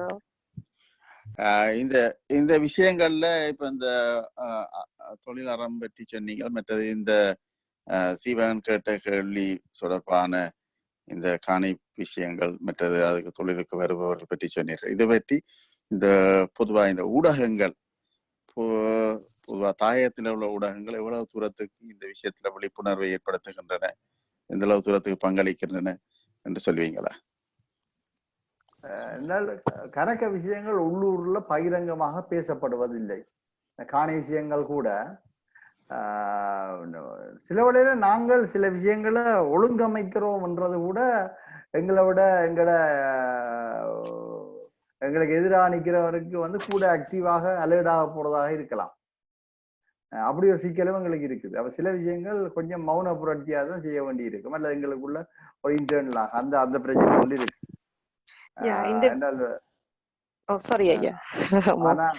ஆனாலும் இப்ப புலம்பெயர்ந்த தேசத்தின் இப்படியான பொது வழியக்குள் நாங்க பேச முடியும்.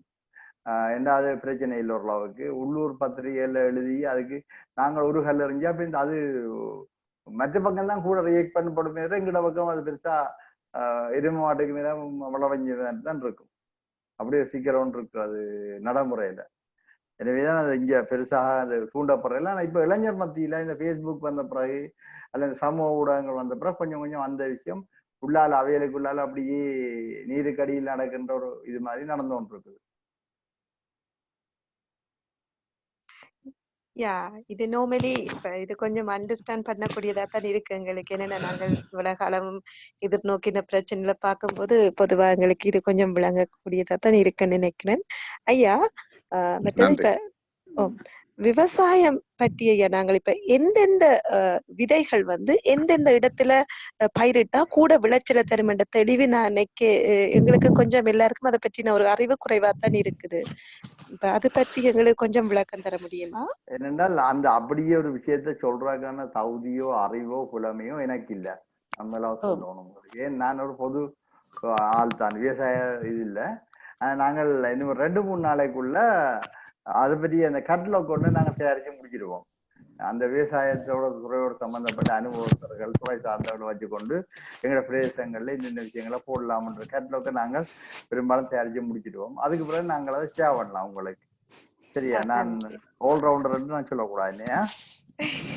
சரி சரி, நன்றி. முரளி, நீங்கள் ஒரு கேள்வி கேட்கணும்னு போட்டிருக்கிறீங்க, நீங்க கேட்கலாம். உங்களோட லைன்ல ஏதோ ஒரு இஷ்யூ இருக்குன்னு நினைக்கிறேன், நீங்க கதையுங்க. ஹலோ முரளி. நிறைய தடவை அவர் ட்ரை பண்றாரு சார் கேட்கறதுக்கு, பட் அது லைன் கனெக்டட் ஆகல போல இருக்குது. சிக்னல் ப்ராப்ளம் நினைக்கிறேன்.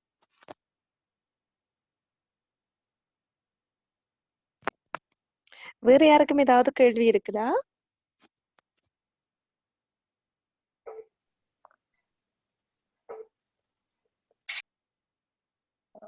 எதிர்காலத்துல நாங்கள் கலந்துரையாடுறா நிலா கொஞ்சம் எல்லாரையும் ஆயத்தப்படுத்திட்டு அவையிட்ட கொஞ்சம் கேள்வியில முதலே சந்திங்க என்றால் எங்கட பக்கத்துல தேவையான துறைசார் நண்பர்களையும் இணைக்கலாம். Okay sir. உங்களோட அனுமதியோட நான் இன்னும் ஒரு நிமிஷத்துல நான் உங்கள்ட்ட இருந்து விட வரலாம். இந்த அடுத்த ஒரு விஷயம் பரிமாறலாமா?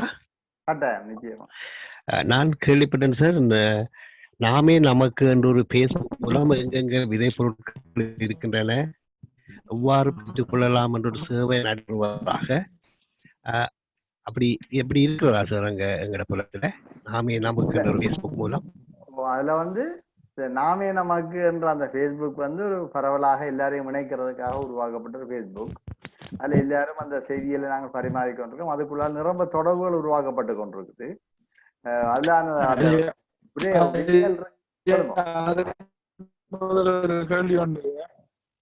அந்த விதை யாருக்கா தேவைன்னு சொன்னாலும் கூட நீங்கள் அந்த எனக்கு இந்த விதை தேவைன்னு சொல்லி உங்களோட தொலைபேசி நம்பர் அதுக்குள்ள இணைத்தால் யாரா ஒரு ஆள் அதுக்கு கட்டாயமா உங்களோட தொடர்பு கொள்வார். நன்றி சார்.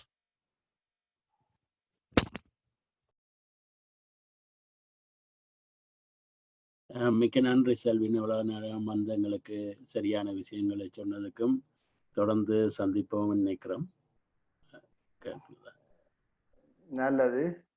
நிலா, நீங்கள் உங்களுக்குள்ள கதைச்சு பேசிட்டு எனக்கு பிறகு சொல்லுங்க.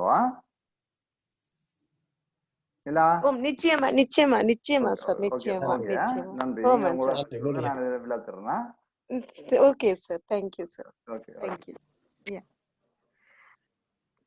உங்களுக்குள்ள டைம் இருந்தா நீங்க கதைக்கிற, உங்களுக்கு ஏதாவது டவுட்ஸ் இருந்தா கதைக்கலாம் சார். போயிட்டார் இல்லைன்னு சொன்னா நாங்க இதை முடிச்சு கொள்ளலாம். இதுல பிரஷோத் முரளி, நீங்களோட லைன் ஏதோ பிரச்சனை இருக்கறதால நீங்க இணைய முடியுது இல்ல. அண்ட் நீங்க கதைக்கிறதும் வந்து கொஞ்சம் எக்கோ பண்ணுது, டிஸ்டர்ப் பண்ணுது. நான் வரதராஜன் கதைக்கிறேன். நான் இணைப்புல ஏற்படுத்தின சிலர் எனக்கு போட்டு கொண்டிருக்கணும், தங்களுக்கு கதைக்க முடியல, போக முடியல என்று சொல்லி அது என்னன்னு தெரியல. மற்றது இது வந்து நியூசிலாந்து நேரம் வந்து இப்ப 2:26 காலமே அப்படின்ற ஆஸ்திரேலியால நான் நினைக்கிறேன் 12:30 மணி ஆயிக்கும். இந்த இது எக்கிமேற்ற மாதிரி ஒரு நேரத்தை நீங்கள் கொஞ்சம் அரேஞ்ச் பண்ணினால் அப்படியே அடுத்த முறை செய்யக்கலாம். அந்த நேரத்தையும் பார்த்தா ஆஸ்திரேலியால இருந்து நியூசிலாந்துல இருந்து நிறைய பேர் கதைக்கக்கூடிய சந்தர்ப்பம் இருக்கும் நான் நினைக்கிறேன். சரி அண்ணா, என்னன்னு சொன்னா நீங்க எனக்கு உங்களோட நம்பர் இருக்கா போட்டு விட்டீங்கன்னா, என்ன நான் நம்பர் இல்லாட்ட நம்பரையும் கேட்டு கொண்டிருக்கிறேன். எனக்கு இப்ப லண்டன் நம்பர் போட்டிருக்கிறேன். போட்டுறீங்களா? எனக்கு எனக்கு கீழே வந்திருக்கு நினைக்கிறேன். இல்ல, எனக்கு திவ்ய பிரகாஷ் கடைசியா வந்திருக்கு. எனக்கு உங்களோட நம்பர் வந்த மாதிரி தெரியல. நீங்க வரதனண்டல் சொன்னீங்க? ஆமாம். இல்ல, எனக்கு வேற இல்ல. இதுல வேற இல்ல. நீங்க மேபி யாருக்கும் எவ்ரிவன் எங்க போயிட்டு நீங்கன்னு தெரியும். மேபி யாரும் பர்சனல் தனியான ஆளுக்கு போயிட்டீங்களோ தெரியாது. தனியான ஆளுக்கு போயிட்டு ஆமா வேற ஆமா பார்ட்டிசிபென்ட்ஸ்ல போட்டேன். இல்ல எவ்ரி ஒன் அதுல கிளிக் பண்ணினீங்கன்னா அந்த நேமுக்கு மேல கிளிக் பண்ணினீங்கன்னா எவ்ரி ஒன் ஒரு ஆப்ஷன் இருக்கும், அதுக்குள்ள போட்டா தான் எனக்கு வரும். இல்லைன்னு சொன்னா சரி ஒரு பர்டிகுலர் பர்சனுக்கு போயிடும். சரியா. மற்றது இந்த ஜூம் வந்து டவுன்லோட் பண்ணினா தான் வந்து அவ வரக்கூடியதா இருக்கும். அது அப்படித்தான் இருக்கு டவுன்லோட் ஒன்று. அதை நான் பண்ணாட்டி வந்து அது கொஞ்சம் கஷ்டம். இது கொஞ்சம் புதுசு தானே எல்லாருக்கும், அப்ப ஆமா கொஞ்சம் கஷ்டமா இருக்கும் நினைக்கிறேன் அநேகமா. சோ இந்த நம்பரை மாத்திட்டீங்கன்னு நினைக்கிறேன். என்ன அந்த ஜாயினிங் நம்பரை மாத்தினபடியே சில வேளை போன முறை வந்த அதே நம்பரை அந்த இல்ல நான் அதை மாத்தல, ஜஸ்ட் அப்டேட் பண்ணினான் மணிவண்ணன் சார் ஆ, ஐயா. சரி. அவரும் அப்டேட் பண்ணினான், ஒன்றும் மாத்தல. இல்ல அதை வந்து அதிகமா ஜூமில் வந்து இந்த எப்படி ஜாயின் பண்றேன்னு யூடியூப்லயே வீடியோ இருக்குது. அப்ப ஜூம் how to join ஜூம்ன்னு சொல்லி டைப் பண்ணீங்க என்றால் யூடியூப்ல அது வந்து 2-3 இதுகளை கொண்டு வரும். 5 minutes லுக் பண்ணீங்கன்னாலே அதுல கணக்க விஷயங்கள் இருக்குது. ஓகே. யூடியூப்லயே பார்க்கலாம் அப்படி ஜாயின் பண்றது. ஓ இந்த சுகிதரன் ராஜநாயகம் வந்து ஒரு ஒரு ஒரு நான் ட்ரை பண்ணி இருக்கிறேன். நான் அவருக்கு வந்து வாய்ஸ் இந்த இது வருது இல்ல, வந்து அந்த கனெக்ட் பண்ண இல்ல, இந்த இத என்ன சொல்றோம் வால்யூமை கனெக்ட் பண்ண இல்ல, அது ஒரு இஷ்யூ இருக்கு போல இருக்குது. ஓ நிலா, நான் லண்டன்ல இருந்து கதைக்கிறேன். கேக்குதா? ஓமாம் கேக்குது. நான் நிறைய ஜூம் மீட்டிங் செய்திருக்கிறேன். இன்னைக்கு தான் நான் ஒழுங்கான ஒரு ஜூம் மீட்டிங்ல இருந்த சாட்டிஸ்பாக்சன் வந்தது. என்ன நல்ல வடிவா மாடரேட் பண்ணீங்க. Thank you so much. நீங்க எங்க இருக்கிறீங்க? நான் இங்க வந்து லூட்டன்ல இருக்கிறேன். Okay, thank you so much. Really nice. நல்ல வடிவா எல்லாத்தையும் லிசன் பண்ணக்கூடிய மாதிரி இருந்தது. ஐயோ தேங்க்யூ. இல்ல எனக்கு என்னன்னா ஏதாவது நல்லது நாங்க செய்யணும், லைக் ஏதாவது பிரயோசனமா நாங்க செய்தா நல்லா இருக்கும். எங்களுக்கு இடையில சார் செல்வன் சார் சொன்ன மாதிரி புலம்பெயர் தேசத்துக்கு மீளத்துக்கும் இடையில இருக்கிற ஒரு பெரிய இடைவெளியும் நாங்கள் அனுப்பின ஃபண்ட் எல்லாம் வந்து நுகர்வு பொருளாதாரமா மாறிட்டுது என்ற ஒரு விஷயமும் தான் நாங்கள் இன்றைக்கு இப்படி இருக்கிறதுக்கு காரணம் என்று நான் யோசிக்கிறேன். இன்றைக்கு அந்த மீன்பிடி பற்றி சொல்லும் போது கூட எவ்வளவு பேருக்கு எங்களுக்கு அது தெரியுமோ கூட தெரியாது. நாங்க எல்லாம் இந்த வெளிப்படையா பார்த்து கொண்டிருக்கிறோம், ஓகே அங்க இது இருக்குதுன்னு. மற்றது இப்ப உண்மையாவே எவ்வளவு வளம் அங்க இருக்கு, நாங்க எப்படி அதை வந்து சந்தைப்படுத்தலாம், இந்த ஈஸி லைசன்ஸ் அதை பற்றி எல்லாம் நிச்சயமா தெரிஞ்சிருக்கும் எல்லாருக்கும். ஆனால் நாங்க அதுல வந்து 100% கன்சென்ட்ரேட் பண்ணலைன்னு தான் நினைக்கிறேன். நாங்க அதை பற்றி நோக்கி நகரையிலேன்னு நினைக்கிறேன். சோ இப்ப நாங்க அதை எல்லாம் யோசிச்சு செய்தோம்னு சொன்னா டெஃபினெட்லி ஒரு அறிவார்ந்த சமுதாயம் தான் இருக்குது. நான் நிச்சயமா அதை வின் பண்ண முடியும்னு நான் நம்புறேன். கட்டாயம். நான் ஒரு கொஸ்டின் எல்லாம் போட்டு நான் சட்டுல நான் how exactly diaspora can help with that ன்னு போட்டுனா நான் அதுக்குள்ள ஒரு டைமும் இல்லாதபடியே நான் அதை இதண்டே இல்ல. We can continue that question tomorrow, like following meetings. Yes, definitely. And நீங்கள் எல்லாரும் வந்து ட்ரை பண்ணி உங்களுக்கு தெரிஞ்ச ஆட்கள் எல்லாரையும் இணைச்சிங்கன்னா டெஃபினெட்லி நான் நினைக்கிறேன் நாங்க நல்ல ஒரு வேலை திட்டத்தை வந்து கரெக்டா, especially Selvin Anna is there. I believe he's a legend and he can do lot of things. And நாங்கள் கரெக்டா செய்தோம்னு சொன்னா நாங்க டார்கெட் பண்ணி வடிவா வர்க் பண்ணலாம்னு நினைக்கிறேன். நான் நினைக்கிறேன் ஃபர்ஸ்ட் பார்ட் ஒரு இந்த இன்ஃபர்மேஷன் கேதர் பண்றதுக்கும், செகண்ட் பார்ட் எப்படி ஒவ்வொருத்தரும் ஹெல்ப் பண்ணலாம் ஆக்ஷன் ஓரியன்டா அடுத்த முறை செய்தா கொஞ்சம் கொஞ்சம் இன்னும் துரிதப்படுத்தலாம் விஷயங்கள் என்று யோசிக்கிறேன். நான் உங்களோட நம்பரை வந்து நினைக்கிறேன். ஓகே, நான் உங்களோட நம்பர் வச்சிருக்கேன். நான் உங்களோட நம்பரை சேவ் பண்ணிட்டு நான் உங்களோட கதைக்கிறேன். இந்த மாதிரி நாங்க இன்னும் ஆக்கப்பூர்வமா செய்யலாம். வேற யாரும் உங்கள்ட்ட ஐடியாஸ் இருந்தா சொல்லுங்க, நாங்க எப்படி என்ன ஆக்கப்பூர்வமா இதை வந்து முன்னெடுத்து செய்யலாம் என்று சொன்னா ஐடியாஸ் வந்து சொன்னீங்கன்னு சொன்னா அதன்படியும் செய்யலாம். நாங்க இப்ப கொரோனா இருக்கிறபடியா எங்களுக்கு அப்படி இல்லை, இதை தொடர்ந்து நாங்கள் ஒரு டைம் போட்டு செய்வோம். ஏனெண்டா இது ஒரு டைமுக்குள்ள செய்ய ஓகே தானே, ஒரு 1 hour 1.5 hours. செல்வின் என்ன சொன்னவர் ஏற்கனவே தனக்கு சரியான விருப்பம் தான் செய்வேன் என்று சொல்லி நாங்கள் அதை ஃபாலோ பண்ணலாம். அண்ட் அவருக்கும் கொஞ்சம் சப்போர்ட்டிவா இருக்கும். இதோட முடிப்போமா அல்லது யாருக்கும் எதுவும் கமெண்ட்ஸ் இருந்தா சொல்லுங்க, உங்களுக்கு எதுவும் ஐடியாஸ் இருந்தா சொல்லுங்க, அப்படி இல்லைன்னா நாங்க முடிப்போம்.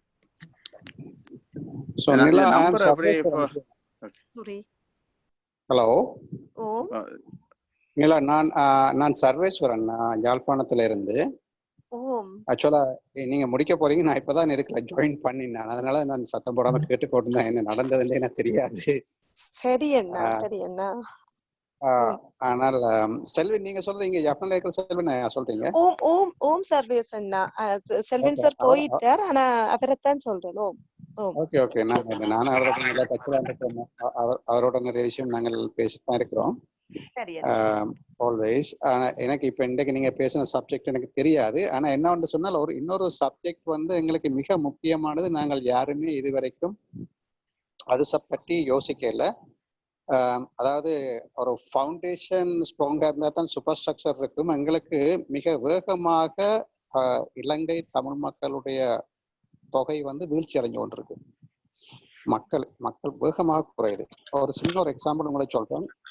2007 எங்களுக்கு வடக்கு மாகாணத்துல 12 கல்வி வலயங்கள் இருக்கு. 12 zones, education zones 12 பிரிச்சிருக்கு. சர்வேசனா ஒரே ஒரு நிமிஷம் தாரீங்களா? just give me 1 minute Anna if you don't mind. Okay உங்களுக்கு இதுல இருக்கிற உங்களுக்கு யாருக்காவது சர்வேஷனா நான் நினைக்கிறேன். சர்வேஷன்னா வந்து உங்களை நீங்க அறிமுகப்படுத்திட்டு சொல்லலாம் நினைக்கிறேன். யாருக்கும் எதுவும் ஒப்ஜெக்ஷன் இருந்தால் நீங்கள் லீவ் பண்ணலாம். நினைக்கிறேன் அண்ணா வந்து ஒரு அபிவிருத்தி சம்பந்தமான விஷயம் தான் கதைக்க போறாரு. அண்ணா இதுல வந்து நாங்கள் அபிவிருத்தி சம்பந்தமான டெவலப்பிங் தான் கதைக்கிறோம். டீடைலுக்கு போக இல்ல, பட் ஜஸ்ட் ஒரு இன்ட்ரோடக்ஷன். பரவாயில்லை சர்வேஷனா, நீங்கள் தொடரலாம். நீங்கள் okay thank you sir. Okay sir. Okay thank you sir. நான் வந்து இன்ட்ரோடியூஸ் பண்ணேன். நான் வந்து முன்னாள் வடக்கு மாகாண கல்வி அமைச்சர் சர்வேஸ்வரன். என்னன்னு சொன்னால் இந்த நான் சொல்ல வந்த பிரச்சனை மிக வேகமாக எங்களுடைய மக்கள் தொகை பெரிய வீழ்ச்சி அடைஞ்சு கொண்டிருக்குது. உண்மையிலே இட்ஸ் அ டேஞ்சரஸ் லெவல். ஒரு சின்ன உதாரணம் சொல்றேன். என்னன்னு சொன்னால் ஒன்று எங்களுடைய இலங்கையினுடைய பாப்புலேஷன் மல்டிப்ளிகேஷன் ரேஷியோ பார்த்தீங்கன்னு சொன்னால் முஸ்லீம் மக்கள் வந்து 8.5 அவர்களுடைய வளர்ச்சி வீதம். சிங்களவர்கள் வந்து 5.7, நாங்கள் 1.5. இது அப்போ 1.5 நாங்கள் அதாவது நாங்கள் டிக்ரீஸ் 2 இருந்தால் தான் ஸ்டேட்டஸ் கோ மெயின்டைன் ஆகும். 2+ தான் வந்து இது 2- வந்து டிக்ளைன். ஸோ இப்போ ஒரு சின்ன உதாரணம் சொல்றேன்னு சொன்னா 12 வலயத்துல வந்து வடமராட்சி வலயத்துல 2017ஆம் ஆண்டு 1ஆம் வகுப்புக்கு கிரேட் 1க்கு என்ரோல் பண்ணப்பட்ட மாணவர்களை விட 2018ஆம் ஆண்டு 1000 மாணவர்கள் குறைவு. இதே மாதிரி பெருமளவுக்கு பெரிய எண்ணிக்கையில வந்து வருஷம் குறைஞ்சு கொண்டிருக்கு. ECO எடுக்கிற ஆக்கள், ECA எடுக்கிற ஆக்கள் அதையும் நீங்க பாத்தீங்கன்னு சொன்னா வருஷம் எல்லா மாவட்டங்களிலும் 200, 300, 400, 500 ஒவ்வொரு மாவட்டங்களும் குறைஞ்சு கொண்டிருக்கு. எதுக்கு சொல்றேன்னு சொன்னால் எங்களுக்கு வந்து இன்னைக்கு நாங்கள் ஃபார் எக்ஸாம்பிள் ஜாஃப்னா யூனிவர்சிட்டி எடுத்தீங்கன்னு சொன்னால் தமிழ் ப்ரொஃபசர்ஸ் தமிழ் மாணவர்களால் நிரம்பி வழிஞ்ச யூனிவர்சிட்டி. இன்னைக்கு கிட்டத்தட்ட ஆர்ட்ஸ் ஃபேக்கல்டி தவிர்த்து ஏனைய ஃபேக்கல்டி எல்லாம் கிட்டத்தட்ட 60-65% வந்து சிங்கள மாணவர்களால் நிரம்புற அளவுக்கு வந்துட்டுது. ஜாஃப்னா ஹாஸ்பிட்டல் எடுத்தீங்கன்னு சொன்னால் கிட்டத்தட்ட 1/3 வந்து சிங்கள நர்சஸ் வர்ற அளவுக்கு வந்துட்டுது. இங்க வந்து தமிழ் நர்சஸ் இல்லைன்ற அளவுக்கு. எதுக்கு சொல்ல வரேன்னு சொன்னா இது எல்லாத்துக்குமே காரணம் வந்து இங்க ஒன்றும் நாங்கள் இதற்கு கை காட்டணும். எங்களுடைய பாப்புலேஷன் வந்து மிக வேகமாக குறைந்து வருகிறது. அது எங்களுடைய பாப்புலேஷனை அதிகரிக்கிறதுக்கான ஒரு வேலை திட்டம் என்பது நாங்கள் முக்கியமாக விவாதிக்க வேண்டிய ஒரு விஷயமாக இருக்கு. இதுதான் என்னுடைய பாயிண்ட். ஓகே அண்ணா, அத வந்து நீங்கள் ஒருக்கா வந்து செய்ய முடியுமா? உங்களுக்கு அதை பற்றி ஒரு கரைக்கிறதுக்கு உங்களுக்கு ஓகேயா இருக்குமா? நாங்க இந்த மாதிரியான அப்ப அதை அதிகரிக்கிறதுக்கு நாங்கள் என்னென்ன விதமாக சேவைகளை செய்ய வேண்டி இருக்குது போன்ற விஷயங்கள், என்னென்ன காரணங்களால அது குறைவாக இருக்குது, இதை வந்து கண்டிப்பாக நாங்கள் அனலைஸ் பண்ண வேண்டிய ஒரு தேவை இருக்குது. நான் இதுல ஜூம்ல கலைக்கிறதால மட்டுமில்லை, நான் நினைக்கிறேன் நாங்கள் அதுக்கான ஒரு ஸ்டடியை செய்ய வேண்டிய தேவையும் இருக்குது. அந்த ஸ்டடியை வச்சுக்கொண்டு அதுக்கான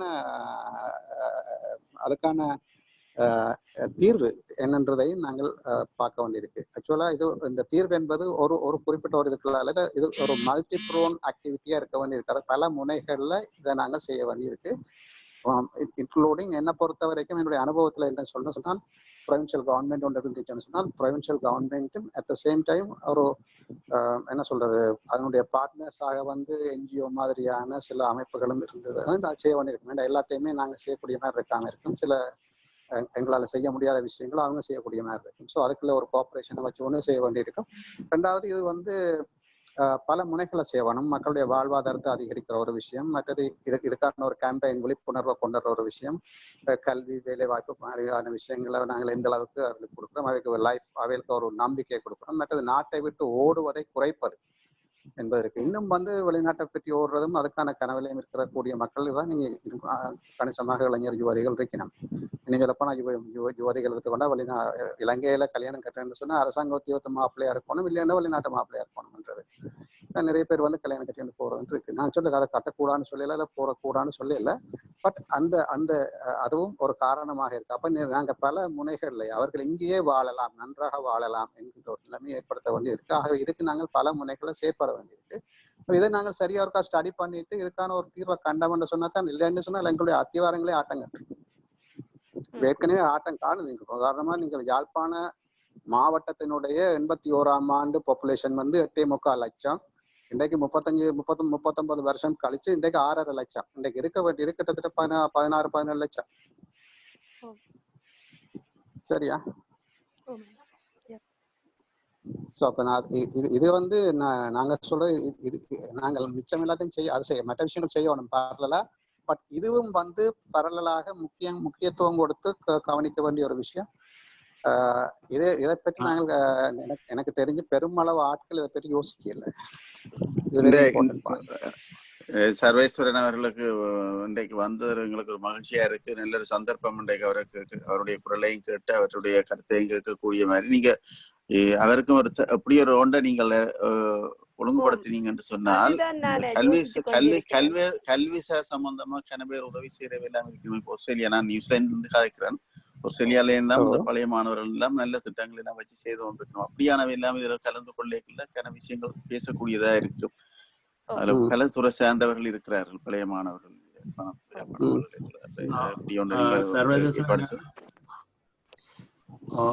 ஒரு கேள்வி உண்டு. இந்த மாணவர் இந்த தராதரம் குறைஞ்சிருக்கு. நீங்கள் வந்து மாணவருடைய தராதரம் இன்றைக்கு யாழ்ப்பாணத்துல 17வது இடத்துலையும் மற்றது வட மாகாணத்துல மற்ற அங்காள முல்லைத்தீவுல எல்லாம். அதுக்கு நீங்கள் அந்த நேரம் இருந்த போது ஏதாவது திட்டங்கள் போட்டீர்களா? அந்த திட்டங்களையும் நீங்க கொண்டு வந்து டிஸ்கஸ் பண்ணீங்கன்னா எப்படி நாங்க வெளியில இருந்து உதவி செய்யலாம், எப்படியான இதெல்லாம் செய்யலாம்ன்றதை பற்றி அவர்கள் சொல்லக்கூடிய இருக்குன்னு நினைக்கிறேன். நீங்க அடுத்த முறை வரும்போது நீங்க கொண்டு வந்து எங்களுக்கு என்னென்ன விஷயங்கள் அங்க இப்ப கூட 1-2 விஷயத்த நான் சொல்லலாம். மற்ற வேற உங்களுக்கு சர்வேஷன்னா நான் உங்களோட கதைச்சு ஒரு டேயை வந்து நான் அரேஞ்ச் பண்றேன். உங்களுக்காக ஒரு டே அரேஞ்ச் பண்ணி நாங்கள் அதே முருகா டிஸ்கஷன்னா வடிவா செய்வோம். நீங்க இப்ப சொல்றத சொல்லுங்க. Yeah sure, no problem. என்னோட கதைச்ச நீங்க யாரும் ஒருக்கா சொல்றீங்களா? ஓ, நான் நிலா. இல்ல எனக்கு இது இந்த கேட் அவருக்கு இந்த இப்ப எஜுகேஷன் மணிவண்ணன். ஓகே இல்ல நான் இருக்கேக்குள்ள என்னன்னு சொன்னால் 2000 இப்ப இந்த வீழ்ச்சியை பற்றி நாங்கள் அதிகமாக பேசப்படுற விஷயம் வந்து கல்வி பொது தராதர சாதாரண தரம் GCOL ரிசல்ட்ஸை வச்சு கொண்டுதான் இந்த விமர்சனங்கள் வந்து கொண்டிருக்கு. இந்த GCOL அப்ப GCOL ரிசல்ட்ஸை பார்த்தீங்கன்னு சொன்னால் 2010ஆம் ஆண்டு 55% தான் வடக்கு மாகாணத்துல சித்தி விகிதம். 55% பாஸ் பண்ணியிருக்கணும், 45% ஃபெயில் பெற்றிருக்கணும். 2010 இருந்து 16ஆம் ஆண்டு வரைக்குமான வளர்ச்சி பார்த்தீங்கன்னா 5% தான் வளர்ச்சி அடைஞ்சு 55 இருந்து 60% வந்திருந்தது 2016ஆம் ஆண்டு எக்ஸாமோட. ஸோ 2017ஆம் ஆண்டு ஜூன் மாதம் தான் நான் என்னுடைய பதவியை கையிட்டேன். நான் அப்போ அதுக்கு உடனடியாகவே நான் செய்தது வந்து ஏசியா ஃபவுண்டேஷனோட உதவியோட எங்களுடைய முக்கியமான அதிகாரிகளையும் வச்சு எங்களுடைய வடக்கு மாகாணத்தினுடைய GCOL மாணவர்கள் ஒவ்வொரு மாணவர்களையும் அவர்களுடைய சித்தி விகிதம் தொடர்பாக அவர்களுடைய ஸ்டாண்டர்டை பகுப்பாய்வு செய்தாங்க. அவர்களுடைய ப்ரீவியஸ் 3 டேர்ம் மார்க்ஸ், முதல் 3 டேர்ம் மார்க்ஸை வச்சுக்கொண்டு ஒவ்வொரு பாடத்திலும் என்னென்ன மார்க்ஸ் எடுத்திருக்கணும் என்பதை வச்சுக்கொண்டு ஒவ்வொரு மாணவர்களையும் பகுப்பாய்வு செய்தாங்க. அப்படி செய்யக்கல எங்களுக்கு வந்து என்னென்னு சொன்னால் ஒவ்வொரு பள்ளிக்கூடத்துல இருந்தும் ஓகே, ஒரு பள்ளிக்கூடத்துல ஒரு 10 மாணவர் இருக்காருன்னு சொன்னால் இப்போ நாங்கள் எக்ஸாம் வச்சால் இந்த மாணவர்ல ஒரு 6 பேர் பாஸ் பண்ணுவான், 4 பேர் பாஸ் பண்ண மாட்டான். இந்த பாஸ் பண்ணாத மாணவர்கள் எந்தெந்த பாடங்கள்ல அதாவது பாஸுக்கு ரொம்ப தூரத்துல இருக்கிறார்களா அல்லது பக்கத்துல இருக்கிறார்களா, அந்த டிஸ்டன்ஸை கூட நாங்க 3 டிவைட் பண்ணோம். பாஸுக்கு எவ்வளவு தூரத்துல இருக்கிறாருன்னு சொல்லி இப்படி டிவைட் பண்ணிட்டு அவர் என்னென்ன பாடத்துல வந்து தூரத்துல இருக்கிறார்கள் இந்த ஒவ்வொரு பாடத்திலையும் இப்ப இதை நாங்கள் கொண்டு வந்து இதை வந்து கிளியரா பகுப்பாய்வு செய்து பவர் பாயிண்ட்ல எல்லாம் எடுத்து நான் 12 வலயத்துக்கும் என்னுடைய தலைமையில முக்கியமான அதிகாரிகளை கொண்டு போய் ஓஎல் அந்த வலயத்தில் இருக்கக்கூடிய ஓஎல் பள்ளிக்கூடம் இருக்கக்கூடிய பிரின்சிபல் அவ்வளோ பேரையும் கூப்பிட்டு நாங்கள் 4 to 5 hours ஸ்பெண்ட் பண்ணினாங்க. பவர் பாயிண்ட்ல போட்டு அவர்களுக்கு அதை நேரடியாக விளங்கப்படுத்தி இந்த எங்களுடைய தேசிய அளவு எப்படி இருக்குது, எங்களுடைய மாகாண மட்டத்தினுடைய எங்களுடைய வீழ்ச்சிகள் எப்படி இருக்குது, உங்களுடைய வலயத்தில் எப்படி இருக்குது, உங்களுடைய கோட்டத்தில் எப்படி இருக்கு, உங்களுடைய பள்ளிக்கூடத்தில் எப்படி இருக்குன்ற வரைக்கும் நாங்கள் இதை விளங்கப்படுத்தி, ஆகவே நீங்கள் உங்களுடைய பள்ளிக்கூடத்துல ஒவ்வொரு பள்ளிக்கூட பிரின்சிபலுக்குமே நாங்கள் அவர்களுடைய மாணவர்களுடைய ஸ்டேட்டஸ் கொடுத்துட்டோம். ஓகே, உங்களுடைய மாணவர்களை இவர் சோ அண்ட் சோ ஒரு ஏ என்ற மாணவர் பாஸ் பண்ணுவார், பி என்ற மாணவர் பாஸ் பண்ண மாட்டார். அவர் இங்கிலீஷ்ல இன்னொரு 10 மார்க்ஸ் அவர் எடுக்க வச்சீங்கன்னு சொன்னால் அவர் பாஸ் பண்ணுவார். இன்னொரு சி என்றவர் தமிழ்ல இன்னொரு 8 மார்க்ஸ் எடுக்க வச்சீங்கன்னா அவர் பாஸ் பண்ணுவார். இந்த அளவுக்கு நாங்கள் வாழைப்பழத்தை உரிச்சு கொடுக்குற அளவுக்கு செய்து இதை வடிவா நாங்கள் அவர்களுக்கு இதை இம்ப்ளிமெண்ட் பண்றதுக்கான வழிவகைகளும் சொல்லப்பட்டு அதை இம்ப்ளிமெண்ட் பண்றதுக்கு அவர்களுக்கு இருக்கக்கூடிய சவால்களையும் நாங்கள் முடிஞ்ச அளவுக்கு தீர்த்து இப்படி நாங்கள் அதை முதலாவது 2017 ஜூன் ஜூலைல செய்தோம்னு நினைக்கிறேன். அதனால அந்த எக்ஸாம்ல 60% 66% 6% சித்தி உயர்வு வந்தது. ஸோ பிறகு நாங்கள் 2018 இதை இன்னும் கொஞ்சம் ஆழமாக செய்து ஆசிரியர்களையும் கூட அதுக்குள்ள இன்க்ளூட் பண்ணி பகுப்பாய்வு செய்யக்குள்ள அடுத்த முறைக்கு நாங்கள் நான் செப்டம்பர்ல வெளியில நான் வர்றதுக்கு முன்னாடி அதை செய்துட்டு தான் வந்தேன். நான் 12 வலயங்களுக்கு போய் செய்து தான் வந்தேன். ஸோ அது 4% அதிகரித்து 66 70% ஆனது. ஆக இந்த குறுகிய காலத்துக்கு நாங்கள் 10% அதிகரிப்பு காட்டினாங்க இந்த செயற்பாடு. இப்போ இந்த வருஷம் நான் வெளியே வந்த பிறகு நான் இந்த 2019 எக்ஸாமினுடைய விளைவு 2% குறைஞ்சிருக்கு. காரணம், நான் இந்த முதல் 2 வருஷம் செய்த விஷயத்த வடமாகாண கல்வி அமைச்சு 2019 செய்யவில்லை. அதுக்கான காரணத்தை நான் சொல்லல. நான் வெளியில வந்துட்டேன். ஆனால் என்ன பொறுத்த வரைக்கும் உங்களுக்கு இருக்கக்கூடிய பியூரோக்ராட்டிக் டசல்ஸ் பல்வேறு காரணங்கள் அதுக்கு அந்த குறைகளை உண்மையாக நல்ல ஒரு அமைச்சர் இருந்தால் அதுகள் செய்யலாம். அமைச்சர் இருக்க வேணும் அல்லது நல்ல தலைமை இருக்க வேணும். ஸோ இது நான் உங்களுக்கு சொன்னது என்னன்னு சொல்லி நீங்க சொன்ன என்ன செய்திங்கன்னு கேட்டதுக்கு நான் சொன்ன ஒரு சின்ன விளக்கம். 2010 16 வரைக்கும் 5% வளர்ச்சி இருந்தது. 2017-18 10% வளர்ச்சி அதிகரிச்சது. பிறகு 2% வளர்ச்சி குறைஞ்சிருக்கு. காரணம், நல்ல ஒரு லீடர்ஷிப் அங்க தேவைப்படுது. காரணம், எங்களோட வளங்கள் இருக்குது. ஆனா லீடர்ஷிப்பும் டெடிகேஷன் பல அதுல என்னென்ன குறைநிறைகள் இருக்குன்னு எங்களுக்கு தெரியும். இப்போ அதை யாரையும் தனிப்பட்ட முறையில் குறை சொல்றது என்னுடைய நோக்கம் இல்லை. ஒட்டுமொத்தமாகவே எங்களுக்கு இருக்கக்கூடிய குறைநிறைகள் எல்லாம் எங்களுக்கு தெரியும். நிறைகளும் இருக்கு, குறைகளும் இருக்கு. அந்த குறைகள் எல்லாம் சரி செய்யறதுக்கு நல்ல தலைமை தேவைப்படுது. அண்ணா, இதுல ஒரு question இருக்கு. 2018 ஜூனோட வடமாகாண சபை கலைக்கப்பட்டிருக்கு இல்லையோ? இல்ல, 18 செப்டம்பர். அதுக்கு பிறகு 2019 அது செய்யக்கூடிய வாய்ப்பு இல்லை என்னன்னு சொன்னா வடமாகாண சபை கலைக்கப்பட்டுட்டது இல்லையா? இல்ல, சபை இல்லாட்டை கூட ஒரு விஷயத்தை நாங்கள் ஆரம்பிச்சிட்டோம்னு சொன்னால் அந்த டிபார்ட்மெண்ட்ல அங்க இருக்கக்கூடிய அதிகாரிகள் அதை தொடர்ந்து செய்யலாம். அதாவது இங்க ஒரு விஷயத்தை இப்போ அந்த ஐடியாவும் எடுத்து நாங்க 2 தடவை செய்து அதனுடைய வெற்றியெல்லாம் காட்டப்பட்டு அங்க இருக்கக்கூடிய முழு அதிகாரிகளுக்கும் அதை பற்றி நல்லா தெரியும்.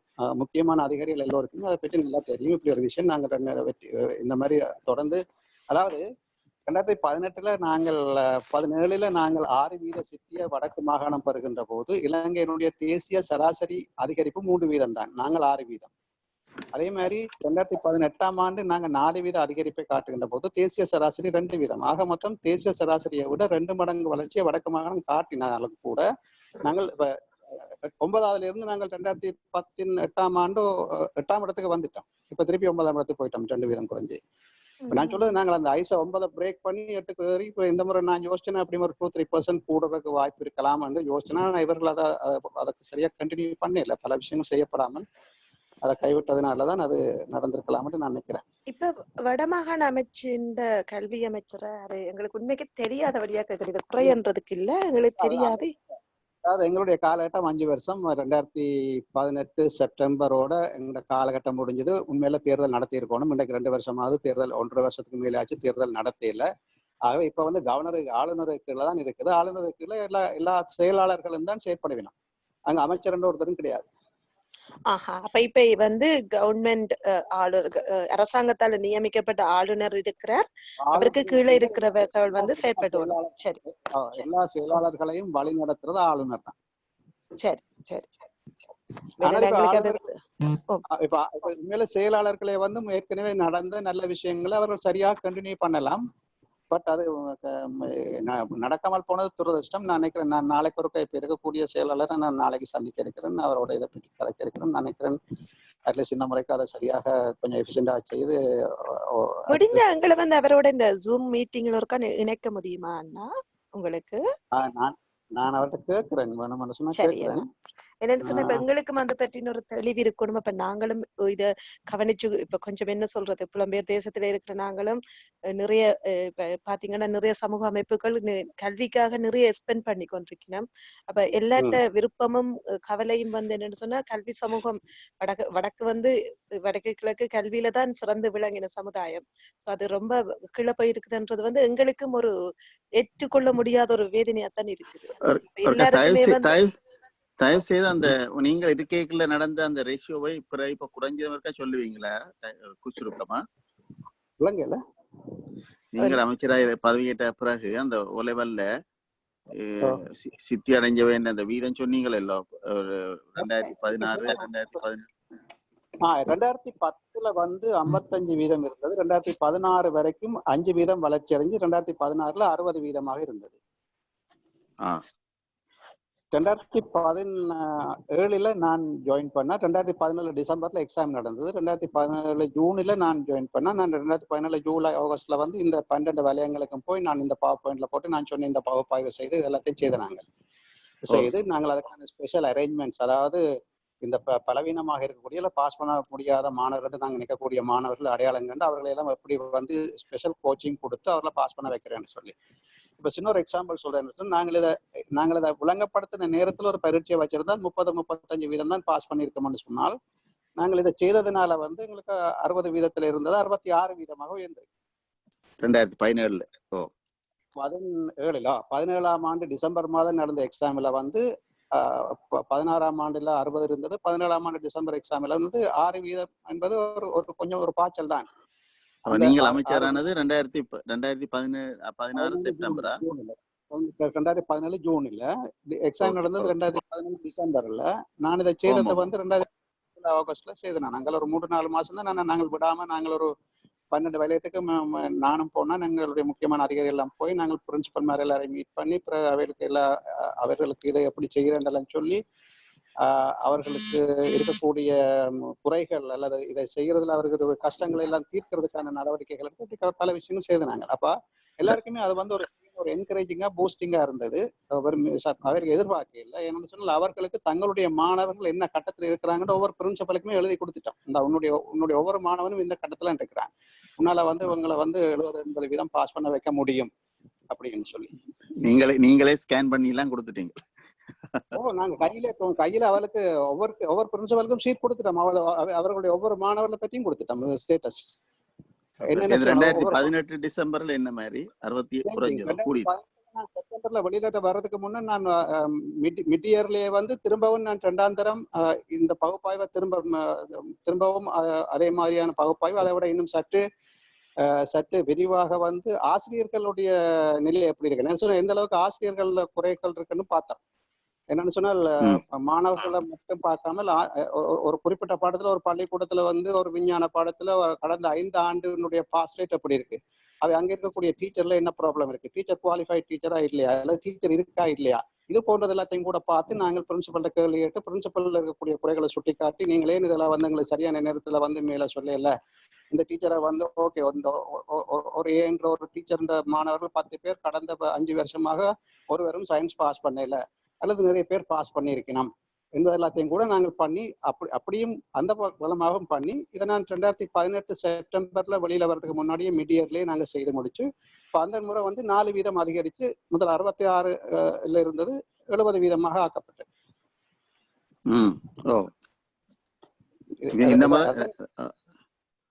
இதைத்தான் நீங்க கேட்டீங்க, அதான் நான் சொன்னேன். 2019 இதை வந்து அப்ப அந்த நிர்வாகம் அதை தொடர்ந்து செய்திருக்க வேணும். they didn't do it. எவ்வளவு வந்திருக்கு? குறைஞ்சிட்டு 2% குறைஞ்சிருக்கு. அதாவது மேல 70 இல்ல 69.99 இருந்தது. இப்ப 68 68 சம்திங் வந்திருக்கு. 68 பாயிண்ட் ஓகே. சம்திங். விளங்கு. நன்றி நன்றி நன்றி. ஓகே.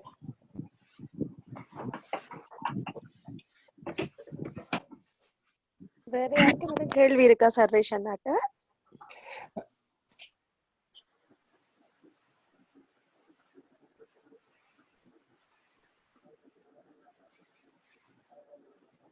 ஹலோ.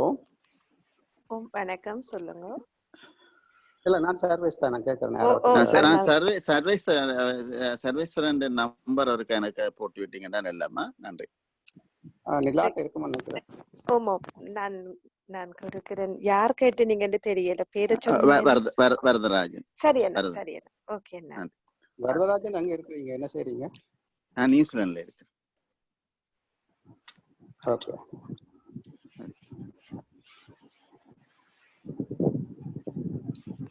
வேற யாருக்கும் எதுவும் கேள்விகள் இருக்கா? நான் ஒரு கேள்வி கேட்கணுமா நிலா? தேவா? ஓமாம், கேளுங்க கேளுங்க. இந்த பேர் தேவா. என்னடா இப்ப ஒரு சர்வேஸ்வரன் ஐயா சொன்னார்தான் தான் சொன்ன விஷயங்களை இந்த year secretary to education ministry செய்ய இல்லையாண்டு உங்களுக்கு தெரியுமா? என்ன என்ன பர்டிகுலராக செய்யாம விட்டு தெரியுமா? இல்ல இல்ல சரி, அத வந்து 12 வலயங்களுக்கும் போய் அதை செய்யறது ஒவ்வொரு வருஷமும் மாறிக்கொண்டிருக்கும். மாணவர் மாறிக்கொண்டிருப்பார்கள், ஸ்டேட்டஸ்கள் மாறிக்கொண்டிருக்கும், ஆசிரியர்கள் மாறிக்கொண்டிருப்பார்கள். அவை நீங்க வருஷம் வருஷம் அதை செய்தால்தான் அதுக்கேற்ற மாதிரி மாணவர்களை வந்து ப்ரிப்பேர் பண்ணலாம், பள்ளிக்கூடங்களை வந்து தயார் பண்ணலாம். இது ஒரு கண்டினியூஸ் ப்ராசஸ். ஆக இந்த நான் வெளியே வந்த பிறகு அது நான் அறிஞ்சின வந்து அது நடைபெறவில்லை என்று சொல்லி, அது நாங்கள் செய்த பகுப்பாய்வு 12 வலயத்துக்கும் போய் எப்படி செய்தோமோ அந்த விஷயம் வெளியே வந்த பிறகு 2019 அது நடக்கவில்லை என்று நான் அறிஞ்சேன். ஒவ்வொரு வலயத்துக்கும் போய் நடக்கவில்லை. 12 வலயங்களுக்கு இன்னும் நான் அமைச்சர் இருக்க 12 வலயத்துக்கும் என்னுடைய தலைமையில வந்து முக்கியமான ஆபீசர்ஸ் எல்லாரையும் கூட்டிக் கொண்டு போய் மேல பண்ணல இருந்து கொண்டு அந்த வலயத்தில் இருக்கக்கூடிய அவ்வளவு ஓயில் வகுப்பு இருக்கக்கூடிய பாடசாலை அதிபர்கள் அவ்வளவு பேரும் அங்க இருப்பாங்க. அவங்களுக்கு பவர் பாயிண்ட்ல அதெல்லாம் போட்டு எக்ஸ்பிளைன் பண்ணி அவங்க எல்லாரும் சரியான சந்தோஷமா இருப்பாங்க. சொன்னா அவங்களுக்கு எல்லாம் கையில ஒரு விஷயத்த ஈஸியா கொடுத்து விட்ட மாதிரி இருக்கும். நான் அறிஞ்ச அளவில் ஆளுநர் வந்து இப்ப இருக்கிற ஆளுநர் வந்து இந்த கல்வி செயற்பாடுகள் கல்வி விஷயங்கள மிகவும் ஆர்வமானவர் என்று அறிஞ்சிருக்கிறோம். நான் இது வந்து அந்த இந்த அதிகாரிகளால் அசிரித்தையா இருந்தார்களா இல்லாட்டால் அவை அதை சொல்றதுக்கு விரும்ப இல்லையோ என்று விளங்கேன்.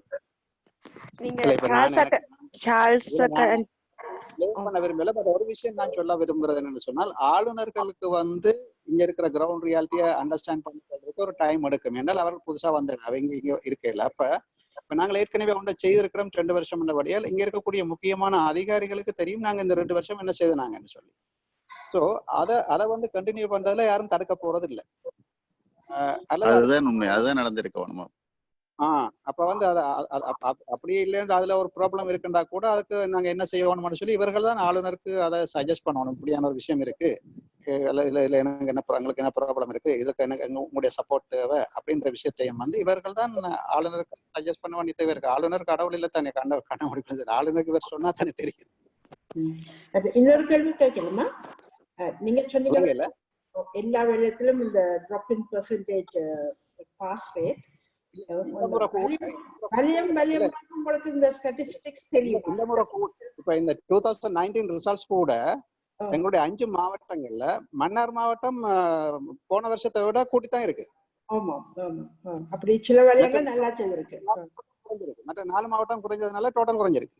ஆமா அதான். அப்படி எந்த மாவட்டம் நல்லா இல்ல மன்னார் மாவட்டம் ஏன் கூட்டினதுன்னு கேட்டீங்கன்னு சொன்னால், இப்போ மன்னார் மாவட்டத்தினுடைய ஜோனல் டைரக்டரா இருக்கிறவர் தான் முன்னாடி, அவர் மட்டுமில்லை பட் அவர் one of the important person.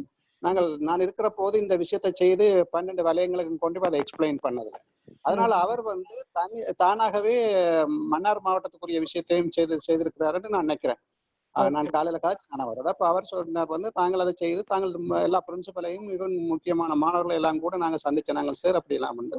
So 5 மாவட்டத்துல 4 மாவட்டம் கீழே போயிருக்குது, ஒரு மாவட்டம் மேலதான் வந்திருக்கு. ஒரு மாவட்டம் தான் மேல வந்திருக்கு, மற்ற எல்லாம் கீழே போயிருக்கு. அப்போ அவர்கள் அந்த மாவட்டத்துல இருக்கக்கூடிய ஜோனல் டைரக்டர் வந்து அவருக்கு இந்த எக்ஸ்பீரியன்ஸ் இருந்ததுனாலையும் அவர் ஏற்கனவே இதை செய்ததுனாலையும் அவர் மாகாணத்துக்கு செய்ததை வந்து அந்த பொறுப்பா இருக்கக்கூடிய மாவட்டத்துல வச்சிருக்கேன். இந்த ஸ்டாட்டிஸ்டிக்ஸ் ஸ்கூல் இதாகவும் இருக்குதா? ஒரு எந்த ஸ்கூல் நல்லா செய்தது அப்படின்னு இருக்குதா உங்கள்கிட்ட? ஸ்கூல் லெவல்ல நான் இப்ப வெளியில இருக்கிறபடியா ஒரு நடக்கல. அது நான் இப்ப டிபார்ட்மெண்ட்ல கேட்டா கொடுப்பாங்க, எந்தெந்த ஸ்கூல் என்னென்ன ஸ்டாண்டர்ட்ல இருக்குன்னு இருக்கலாம். தேவாண்டி இப்ப ஒட்டுமொத்தமா எங்கட பிரச்சனை அது இருக்குது. நாங்கள் அதை வந்து போக்கஸ் பண்ணினோம்னா பெட்டர்ன்றதான் சர்வேஷ் ஐயா அண்ணாண்ட கருத்து வந்து நினைக்கிறேன். அதை நாங்க கன்சன்ட்ரேட் பண்ணுவோம். அவர் என்னன்னா லாஸ்ட் இயர் போன வருஷத்துல இருந்ததிலும் பார்க்க இந்த முறை குறைஞ்சிருக்கு. ஆல்ரெடி செய்யப்பட்ட விடயங்கள் செய்யப்படலைன்றது அவற்றை ஒரு ஆதங்கத்தை தான் அவர் அங்க இங்க தெரிவிச்சவர். முதலே சொன்னவர் வந்து யாரையும் குற்றம் சாட்டுற மாதிரி இல்லையே. நாங்கள் அதை வச்சுக்கொண்டு நாங்க அங்கால போவோம். அண்ணா வேற எதுவும் யார்ட்டையும் எதுவும் கேள்விகள் இருக்குதா? வந்து மட்டுமே போதும் நினைக்கல. இன்னும் விஷயங்கள் மாற்றங்கள் செய்ய வேண்டிய தேவை.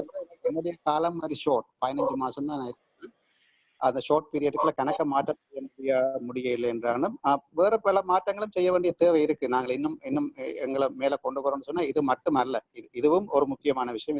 இது கண்டினியூஸ் ப்ராசஸ், வருஷம் செய்ய வேணும். அதே மாதிரி நம்மளுடைய நிர்வாகத்துக்குள்ளேயும் வந்து நான் நினைக்கிறேன் சில குறிப்பிடத்தக்க அளவுக்கு சில நல்ல மாற்றங்களை செய்வதனூடாகத்தான் அந்த எஃபிஷியன்சி இன்னும் கூட்டலாம். நாங்கள் என்ன வேற ஒரு நாளைக்கு இதுக்கு சம்பந்தமா ஒரு மீட்டிங் அரேஞ்ச் பண்ணுவோம். வேற ஏதாருக்கும் ஏதாவது கேள்வி இருக்கா? முக்கியமான கொஸ்டின்ஸ் எதுவும் இருக்கா?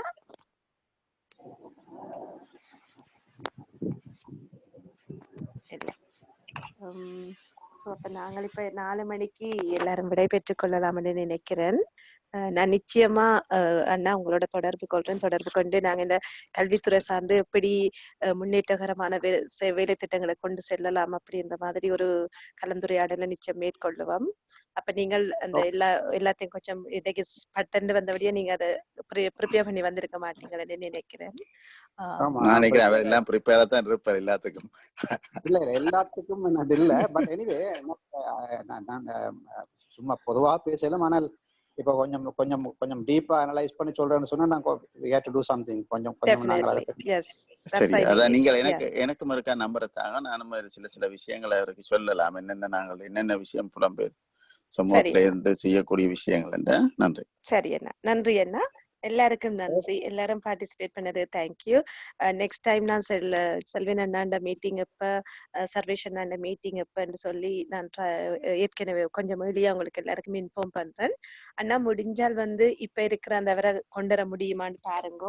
முடிஞ்சா கொண்டு வாங்கோ, இல்லைன்னு சொன்னாலும் பிரச்சனை இல்லை. நாங்கள் எல்லாரும் சேர்ந்து நாளைக்கு அவரை சந்திப்பேன். பட் நான் அவரோட கதை கேட்க இப்படி ஒரு விஷயம் இருக்கு, would you like to join கேட்கிறேன். ஆனால் அவர் ஓகேன்னு சொன்னா நீங்க எனக்கு டேட்டுகளை டைம் சொன்னா தான். அவர் ஒரு செக்ரட்டரி வழியில் அவருக்கு நிறைய கமிட்மெண்ட்ஸ் இருக்கும், கூட்டங்கள்.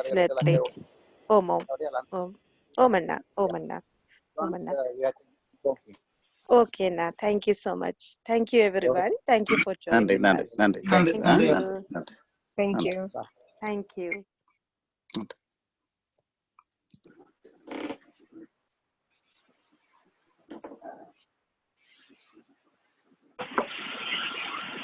மணிவண்ணா போயிட்டாரு போல இருக்கு. நம்பர் சர்வேஷன் நம்பர் இருக்காங்க. ஓம் தாரன் வரதனே நான் தரேன். அந்த இயர்க்க முடிச்சிட்டு நான் தாரேன் உங்களுக்கு. இல்ல நான் சரி அதை ஞாபகப்படுத்தி விட்டேன், பிரச்சனை இல்லை. ஓகே. ஓம். Thank you.